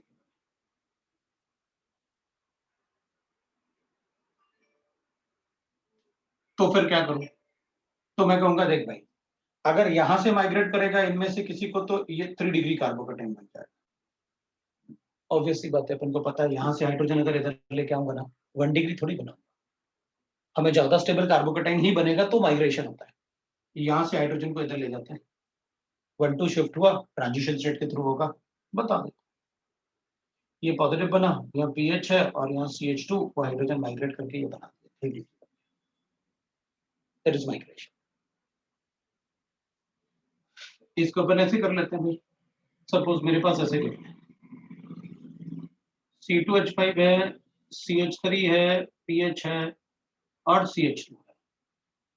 किसको माइग्रेट करें तो वो तो आपने माइग्रेटरी एबिलिटी में बता दिया कि पीएच माइग्रेट होगा। ठीक है, तो अपन कहेंगे पीएच को माइग्रेट करूं या मतलब CH3 को माइग्रेट करूं, तो अपन कहेंगे पीएच का माइग्रेशन थोड़ा इजी होगा। लेकिन अगर अपन लिखें माइग्रेटरी एबिलिटी था वो, और माइग्रेटरी एबिलिटी के लिए अपन को वो तो एबिलिटी ऑफ माइग्रेशन है। ठीक है, तो अपन क्या करेंगे इसमें कि भाई माइग्रेशन अगर अपन करेंगे पीएच का,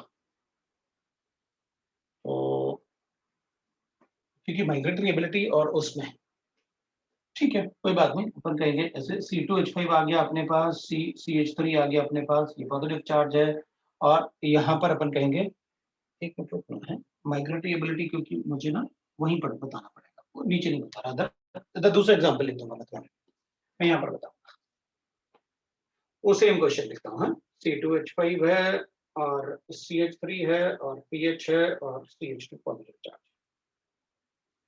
अपन पता क्या करेंगे, माइग्रेटरी एबिलिटी जो होता है वो नो डाउट ये होता है,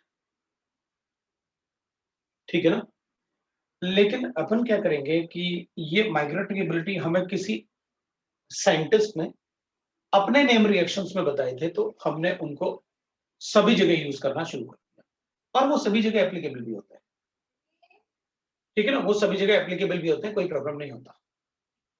कहीं कहीं लेकिन अपन क्या करेंगे ना कि देखो अपन कहेंगे सर अगर मैं पीएच का माइक्रो 1 to pH शिफ्ट करता हूँ, फिनाइल शिफ्ट बोलेंगे तो फिनाइल शिफ्ट, तो मेरे पास ना जो प्रोडक्ट बनेगा वो ऐसा आएगा, C2H5 है, C है, CH3 है, पॉजिटिव चार्ज है, CH2 है और PH है, ऐसा है। लेकिन अपन कहेंगे सर एक बात बताओ, अगर मान लो मैं ऐसे कर लूं 1 to इथाइल शिफ्ट, अगर मैं इथाइल ग्रुप पर शिफ्ट कर लूं ये वाले को, तो मेरे पास ना ऐसे बन रहा है, CH3 है, पॉजिटिव चार्ज है, CH2 है और C2H5 है, ये बनेगा। और अगर मैं इन दोनों में से चेक करता हूं कि कौन सा ज्यादा स्टेबल है, अगर मैं इन दोनों में से चेक करता हूं ना कि कौन सा ज्यादा स्टेबल है, तो अपन कहेंगे फिर तो सेकंड वाला ज्यादा स्टेबल है, उसमें फिनाइल रिंग, फिनाइल रिंगों को तो ज्यादा स्टेबल है, तो फिर माइग्रेटरी एबिलिटी तो अपना रिएक्शन कंप्लीटली फॉलो नहीं हो पाएगा। हाँ ये तो है, क्योंकि वो अपन को किसी साइंटिस्ट ने दिया था कि भाई आप, बेयर विल्गर था वो जिसने दिया था बिल्कुल, तो उसने अपन से कहा था कि भाई माइग्रेटरी एबिलिटी आप ये ले सकते हैं, अगर पूछें तो आप माइग्रेटरी एबिलिटी बता सकते हैं, लेकिन कार्बोकैटायन के शिफ्टिंग में माइग्रेटरी एबिलिटी हमेशा अपन क्या करते हैं, आपके पास जितने भी है ना ग्रुप, सबको देख लो माइग्रेट करके, जिससे सबसे ज्यादा स्टेबल बने ना वही आपका, उसी को माइग्रेट कर देना, ठीक है। तो 1 to डिनोट, हाँ ये बात भी है कि व्हाट डज 1 to डिनोट, कर लो। चलो मेरे पास ये गिवन है, बताओ आईयूपैक नेम क्या होगा, इसका आईयूपैक नेम बताओ क्या होगा।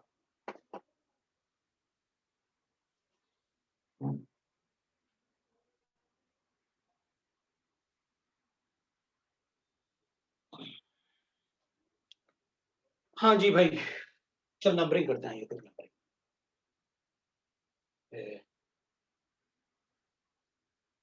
मैं इसको ऐसे लिखूंगा 3 कार्बोक्सी प्रोपाइल कार्बोकैटायन। अच्छा कार्बोकैटायन से भी ज्यादा किसी का प्रायोरिटी होता है, हाँ होता है ना कार्बोकैटायन, तो जो 1 है ना वो आईयूपैक वाला भी बोल सकते हैं अपन, और कार्बन जिस पे लेके आने वाले हैं वो भी बोल सकते हैं, आईयूपैक नेमिंग में तो उसी का 1 है ना, और 2 से अपन लेके आएंगे 1 पे, भाई शुरुआत तो आप कार्बोकैटायन से ही करोगे आईयूपैक नंबरिंग का, राइट इधर। तो अपन क्या बोलते हैं, वैसे आईयूपैक नेमिंग मैंने वैसे ही बता दिया कि भाई कार्बोकैटायन में ध्यान रखना, लेकिन अपन ये बोलते हैं जिस कार्बन पे पॉजिटिव चार्ज आप उसको 1 दे दो, उसके साइड वाले कार्बन को 2 दे दो बस। तो आप साइड वाले कार्बन एटम से मतलब 1 to शिफ्ट का मतलब हो गया कि 2 से किसी ग्रुप को या एटम को आपने 1 पे शिफ्ट किया, इसलिए अपन 1 2 बोलते हैं, क्योंकि ताकि आपको पता रहे कि आप कभी 1 3 शिफ्ट नहीं कर सकते, मतलब मेरे पास ऐसा है। तो अपन कहेंगे सर एक काम करो, इधर से सीधा शिफ्ट करो, देखो इधर से सीधा शिफ्ट करो, इधर 3 डिग्री मिलेगा, तो अपन कहेंगे भैया 1 2 3, 1 3 शिफ्ट होते ही नहीं, सिर्फ 1 2 शिफ्ट होता है। 1 2 शिफ्ट क्यों, क्योंकि अगर मैं 1 3 शिफ्ट करूंगा तो 4 मेंबर्ड का ट्रांजिशन स्टेट बनेगा, और अलाउड क्या है, सिर्फ 3। सो 1 2 रिप्रेजेंट द कार्बन नंबर्स कि किस कार्बन से किस कार्बन पे शिफ्ट कर रहे हैं, दैट इज। तो एक बात तो ये हो गया अपना कि भाई देख अपन तो सब बना लेंगे, राइट, अपन तो सब बना लेंगे कि भाई ऐसे बना हुआ है, अपन तो सब बना लेंगे कि भाई इसको भी माइग्रेट कर लेते हैं, इसको भी कर लेते हैं, इसको भी कर लेते हैं, और देख लेते हैं किससे सबसे ज्यादा स्टेबल बनता है वो। और धीरे धीरे समझ में भी आ जाएगा ना अपन को कि भाई इनमें से इसको माइग्रेट करूंगा तो बेंजाइलिक नहीं बनेगा, इन दोनों में से किसी को माइग्रेट करूंगा तो बेंजाइलिक बन जाएगा। तो बड़े वाले एल्काइल ग्रुप को माइग्रेट करने से ज्यादा स्टेबल कार्बोकेटाइन इसलिए बना क्योंकि इसका हाइपर कॉन्जुगेशन 3 हाइड्रोजन का होगा, जबकि अगर अपन इसको माइग्रेट करते तो इसका हाइपर कॉन्जुगेशन सिर्फ 2 हाइड्रोजन का होता है, इसलिए इसकी वजह से अपन को ज्यादा स्टेबल होता है, क्योंकि वहां हाइपर कॉन्जुगेशन भी हो गया ना 3 हाइड्रोजन का। अगर इसको माइग्रेट कर देता तो फिर यहाँ पॉजिटिव चार्ज आता, तो इसके तो 2 ही हाइड्रोजन माइग्रेट उसमें होते हैं ना हाइपर कॉन्जुगेशन। राइट, ठीक है, इसका मतलब मुझे सिर्फ बना के देख लेना है। अब मैं एक दूसरा क्वेश्चन, CH3CH इधर लिखते हैं अपन CH3 और इधर लिखते हैं अपन CH2 और इधर CH2। तो मैं यहां पर ना ऐसा लिख देता हूं, एक मिनट, और यहां पर मैं ऐसा लिख सकता हूं, ठीक है। अब ये 1 डिग्री कार्बोकेटाइन है, तो मैं क्या करूंगा, चलेगा जैसे भी अपन हाइड्रोजन भी लिखते हैं तब भी कोई प्रॉब्लम नहीं है। मैं क्या करूंगा, पहले इसको 2 डिग्री में कन्वर्ट कर,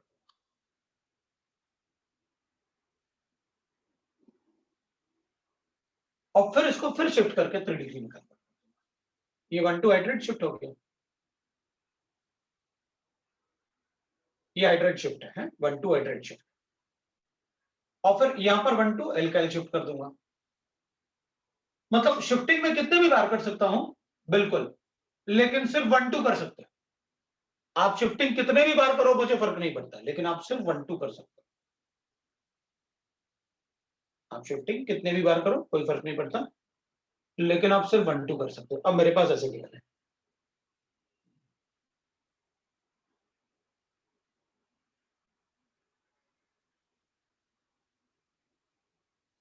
अब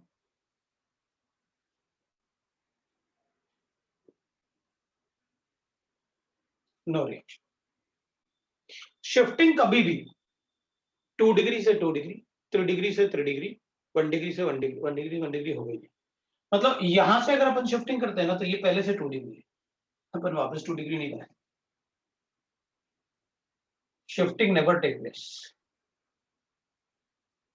do not take place from 3 degree to 3 degree और 2 डिग्री टू 2 डिग्री, ये कभी नहीं, ऐसे शिफ्टिंग नहीं होता। राइट, शिफ्टिंग 1 डिग्री से कुछ भी हो जाए, अपन 1 डिग्री से 1 डिग्री या 2 डिग्री, 2 डिग्री से 2 डिग्री या 3 डिग्री से 3 डिग्री कभी नहीं करेंगे। ठीक है, फिर अपन लिखें, अब सपोज मेरे पास एक एग्जांपल ऐसे लेना है, कुछ एग्जांपल तुम करके दिखाने वाले हो, अब काफी मतलब मैंने आपको बता दिया, आप जरा जल्दी से ये एग्जांपल करके बताओ, इनमें क्या करेंगे अगर अपने पास गिवन है तो कैसे आप बताओगे कार्बोकेटाइन स्टेबल कार्बोकेटाइन, ये मेरे पास ऐसे गिवन है।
हो गया ना? मैं करूं? तो 3 डिग्री बनाया अपन ने।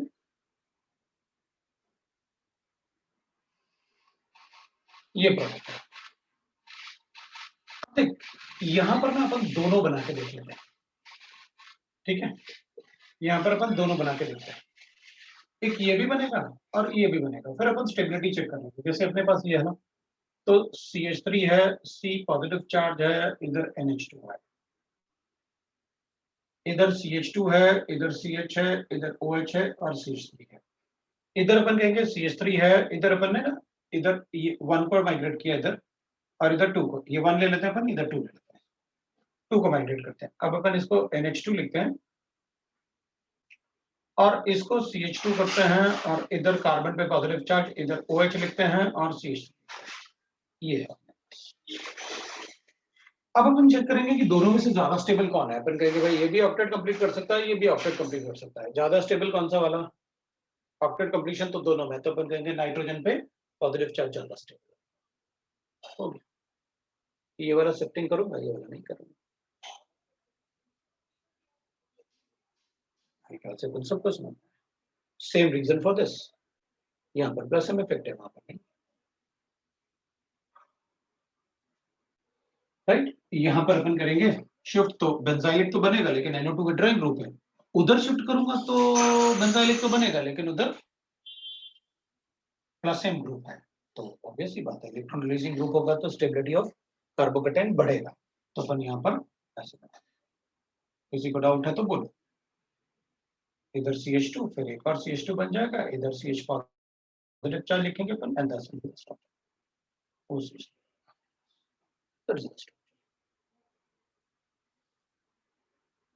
ठीक है, सबका समझ में आया।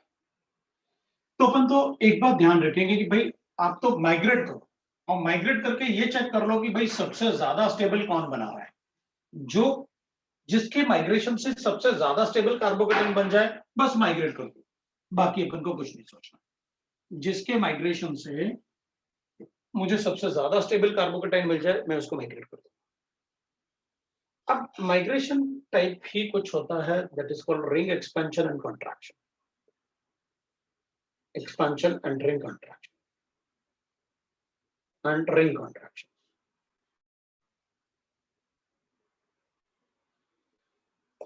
ऐसे ही तो माइग्रेशन जैसे ही होता है, रिंग एक्सपेंशन, रिंग कॉन्ट्रैक्शन, ठीक है ना? तो अपन क्या करेंगे, जैसे अपन कहेंगे भाई देखो, रिंग एक्सपेंशन और कॉन्ट्रैक्शन के लिए एक तो अपन रूल्स देख लेते हैं। What are the rules we have to follow? Rule number 1 होगा, ring expansion can take place, expansion can take place है, मैंने कहा नहीं, can take place if positive charge is present, is present, is present on very first carbon atom attached to ring, the very first carbon atom attached to ring, तभी वो expansion हो सकता है, नहीं तो नहीं हो सकता। तो अपन कहेंगे ठीक है सर, ऐसे देख लेते हैं अपन कि अगर मेरे पास ऐसे क्यों है, अपन ऐसे ले लेते हैं, ये मेरे पास इधर पॉजिटिव चार्ज है और इधर CH3, तो CH3 लिखेंगे तब भी चलेगा, नहीं लिखेंगे तब भी चलेगा, मैं इसको भी CH3 लिख सकता हूं। उस कार्बन से कोई भी ग्रुप भी अटैच कर सकते हैं, उनको पता है। लेकिन मुझे ये पता है कि ये रिंग के कार्बन एटम्स हैं, और उससे जो वेरी फर्स्ट कार्बन एटम है, अगर उस पर रिंग है तो एक्सपेंशन हो सकता है। चल रिंग एक्सपेंशन की बात करते हैं। What is ring expansion? जब रिंग एक्सपेंशन होगा तो it will be like this, जैसे 1-2 शिफ्ट होता है ना, कि साइड वाले कार्बन एटम से एक बॉन्ड को ब्रेक करके अपन को इस कार्बन से वो बॉन्ड बनाना है। मतलब अपन साइड वाले कार्बन एटम से एक बॉन्ड को ब्रेक करके अपन उस बॉन्ड को इससे बना देते हैं, ऐसे ऐसे बना देते हैं, तो रिंग एक्सपेंशन वो हो जाता है, अपन वहां पर माइग्रेशन हो जाता है। बिल्कुल वही मैं यहाँ करने वाला हूँ। साइड वाले कार्बन एटम से आइदर ये वाला बॉन्ड ब्रेक करूंगा या फिर ये वाला बॉन्ड ब्रेक करूंगा। ये वाला बॉन्ड ब्रेक करूंगा तो मैं इसको ऐसे बना दूंगा, इस बॉन्ड को यहां शिफ्ट कर दूंगा, तो अगर मैं यहां शिफ्ट करूंगा तो I will get the structure like this. फिर अपन को स्ट्रक्चर ऐसे, यहाँ पर CH2 है, तो जब अपन यहां से ये वाला इलेक्ट्रॉन है और इसका ये वाला इलेक्ट्रॉन है, तो इस बॉन्ड के अगर मैं इससे इलेक्ट्रॉन ले लूंगा तो उस पर पॉजिटिव चार्ज आ जाएगा, और इसको वो इलेक्ट्रॉन दूंगा तो उसका पॉजिटिव चार्ज न्यूट्रलाइज हो जाएगा। तो इससे इलेक्ट्रॉन लिया तो पॉजिटिव चार्ज लिखो, लिख दिया भाई। तो इससे इलेक्ट्रॉन मैंने ले लिया और इसको दे दिया, तो इससे इलेक्ट्रॉन लिया तो पॉजिटिव चार्ज आएगा, इसको दे दिया तो पॉजिटिव चार्ज न्यूट्रलाइज हो गया। I got a 5 member ring. तो रिंग एक्सपेंशन तभी हो सकता है जब रिंग के कार्बन एटम से या रिंग के एटम से जो वेरी फर्स्ट एटम अटैच्ड है उस पर पॉजिटिव चार्ज है, तो रिंग एक्सपेंशन हो सकता है। Ring contraction can only take place, contraction can only take place, can take place मतलब फिर अपन ने can take place लिखा है, मतलब depending on the condition, can take place if the positive charge is present, जो पॉजिटिव चार्ज है ना, that positive charge is present on the cyclic ring, present on the cyclic ring। अगर वो positive charge cyclic ring पर present है तो contraction हो सकता है। तो अपन कहेंगे ठीक है, ऐसे कर देता हूं, इसी एटम पे मैंने पॉजिटिव चार्ज, तो कॉन्ट्रैक्शन हो सकता है। तो अपन कहेंगे करके दिखाओ फिर कॉन्ट्रैक्शन कैसे होगा। तो अपन कहेंगे ठीक है भाई, अब कॉन्ट्रैक्शन करूंगा तो इट विल बिकम लाइक, मतलब अब अपन को ये तो पता ही था कि 3 मेंबर रिंग बनाना है, 4 है तो, क्योंकि रिंग एक ही कम होगा या एक बढ़ेगा, जैसे 4 था 5 बन गया, 6 कभी नहीं बन सकता। कॉन्ट्रैक्शन करना है तो 4 है तो 3 बनेगा, या 5 है तो 3 कभी नहीं बन सकता, 5 है तो 4 बन सकता है, 6 है तो 5 बन सकता है, एक ही होगा, क्योंकि शिफ्टिंग सिर्फ एक ही होती है और it is like the shifting, इसलिए अपन इसमें कॉन्ट्रैक्शन पढ़ रहे हैं। तो अपन क्या करेंगे इसमें, अपन कहेंगे देख भाई ये तो ऐसे ही बना, ये बॉन्ड आपने बना, मतलब ये बॉन्ड जो था ना यहाँ पर ऐसे, इस बॉन्ड को आपने इससे ब्रेक किया और उसको दे दिया। इससे ब्रेक करोगे तो ऑब्वियसली बात है, इससे इलेक्ट्रॉन लिया तो पॉजिटिव चार्ज आ गया, इससे इलेक्ट्रॉन ले लिया पॉजिटिव चार्ज आ गया, और इसको इलेक्ट्रॉन दिया तो उसका पॉजिटिव चार्ज न्यूट्रल। तो अपन कहेंगे सर अभी थोड़ी देर पहले तो आप कह रहे थे 3 मेंबर रिंग काफी कम स्टेबल होता है, अभी तो 4 से आपने 3 बना दिया। तो ये जो कार्बोकेटाइन बना है ना, इसको अगर देखोगे तो अपन ने ऐसे करके एक कार्बोकेटाइन बनाया है, और अपन ने लिखा है this is CPM, cyclopropyl methyl cation, methyl cation, and this will have more stability than any of the resonance stabilized molecule। CPM का स्टेबिलिटी किसी भी रेजोनेंस स्टेबलाइज्ड मॉलिक्यूल से ज्यादा होता है। CPM का स्टेबिलिटी, साइक्लोप्रोपाइल मिथाइल केटाइन, अगर आप देखोगे तो हमने ऑर्डर में भी लिखा था, एक बार जब अपन ने कंपाइल किया था उस ऑर्डर में लिखा था अपन ने CPM का स्टेबिलिटी, कि CPM is highly stable, right, क्योंकि उसमें सिग्मा बॉन्ड का कॉन्जुगेशन होता है, जबकि रेजोनेंस फिनोमेना तो पाई बॉन्ड से होता है, तो उसमें तो सिग्मा बॉन्ड का कॉन्जुगेशन, वो बॉन्ड ऐसे ब्रेक होते ना, ये बॉन्ड ऐसे, क्योंकि स्टेबिलिटी कम है ना तो बॉन्ड ब्रेक हो जाते हैं, सो उसकी स्टेबिलिटी बहुत ज्यादा होती है। अब अपन इसमें कहेंगे ठीक है, एक बात और ध्यान रखेंगे अपन, for expansion contraction, expansion and contraction, the priority order for the rings, the priority order for the rings, priority order for rings, for ring we'll write like this, the priority order for the ring is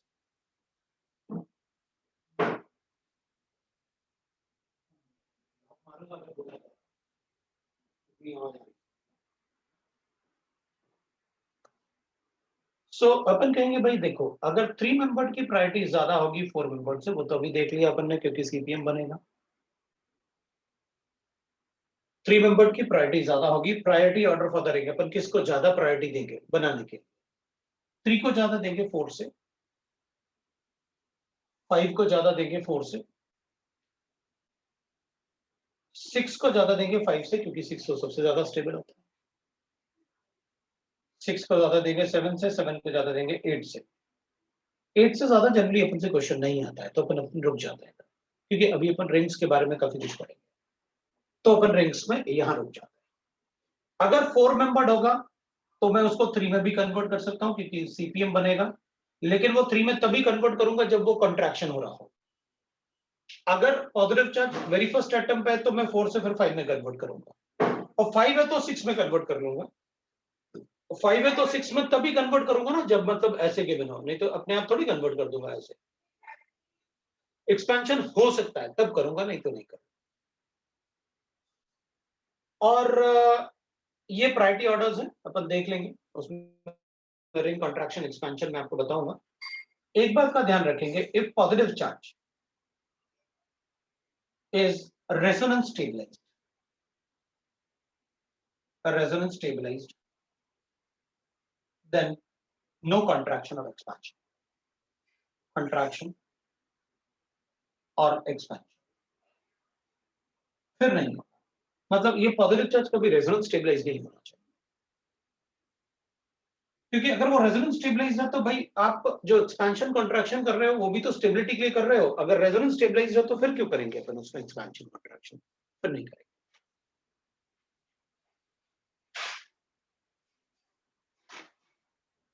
right, तो अपन मतलब contraction expansion के जो examples होंगे अपने पास वो अपन देख लेते हैं। अब जैसे एक एग्जांपल ले, अपने पास ऐसे मैंने एक साइक्लिक रिंग बनाया और उसमें वेरी फर्स्ट एटम पे पॉजिटिव चार्ज बन रहा है, ऐसे बना। तो एक्चुअली अगर 6 मेंबर रिंग बन रहा है ना, फिर आप कुछ मत सोचो, 6 मेंबर रिंग को तो बना ही देना। जैसे यहां पर वेरी फर्स्ट एटम पे पॉजिटिव चार्ज है, तो आप इसमें एक्सपेंशन करो, you will expand, because 6 member ring का स्टेबिलिटी बहुत ज्यादा होता है। 6 मेंबर ट्रांजिशन स्टेट का स्टेबिलिटी बहुत ज्यादा है, ये तो रिंग है। तो अपन कहेंगे फिर तो मैं ऐसे बनाऊं, इधर CH है, इधर CH3 है, मैं इसको ऐसे बना, ये लगा, मतलब मैंने यहां से इसको यहां शिफ्ट किया, तो अपन ने जो 5 मेंबर था ना, वो 5 मेंबर अपन ने 6 मेंबर में कन्वर्ट कर दिया। अब वो 6 मेंबर में कन्वर्ट होगा तो will write that like this, अपन कहेंगे यहाँ पॉजिटिव चार्ज आ गया, और साइड वाले कार्बन पे जो CH था उस पर एक CH3 होगा, ये बात 6 मेंबर तो मैं बना ही दूंगा। इन एनी केस अगर कहीं 6 मेंबर बन रहा है बिल्कुल मत छोड़ो, आप 6 मेंबर बनाओ। 7 है तो 6 बना सकते हो, लेकिन कंडीशन ध्यान रखना, 7 से 6 में छोटे रिंग में अपन तभी जा सकते हैं जब रिंग के कार्बन एटम पे पॉजिटिव चार्ज, और वेरी फर्स्ट एटम पे होगा तो अपन को बताएगा, फिर एक्सपेंशन। तो इस केस में again there will be a hydride shift 1 to hydride. Why it is so, ये तो 2 डिग्री कार्बोकैटायन है, मैं इसमें 3 डिग्री कार्बोकैटायन बना सकता हूं। दिस इज अ 3 डिग्री, यहां से एक हाइड्रोजन को इस पे शिफ्ट कर दूंगा, दिस इज मोर स्टेबल, क्योंकि इसमें 1 2 शिफ्ट हो सकता था, वो भी करेंगे। तो अगर 6 मेंबर बन रहा है हमेशा बना देंगे, और एक्सपेंशन कॉन्ट्रैक्शन के बाद भी चेक कर लेना, अगर 1 2 शिफ्ट से अगर और भी ज्यादा स्टेबल बन सकता है तो वो भी बनाओ।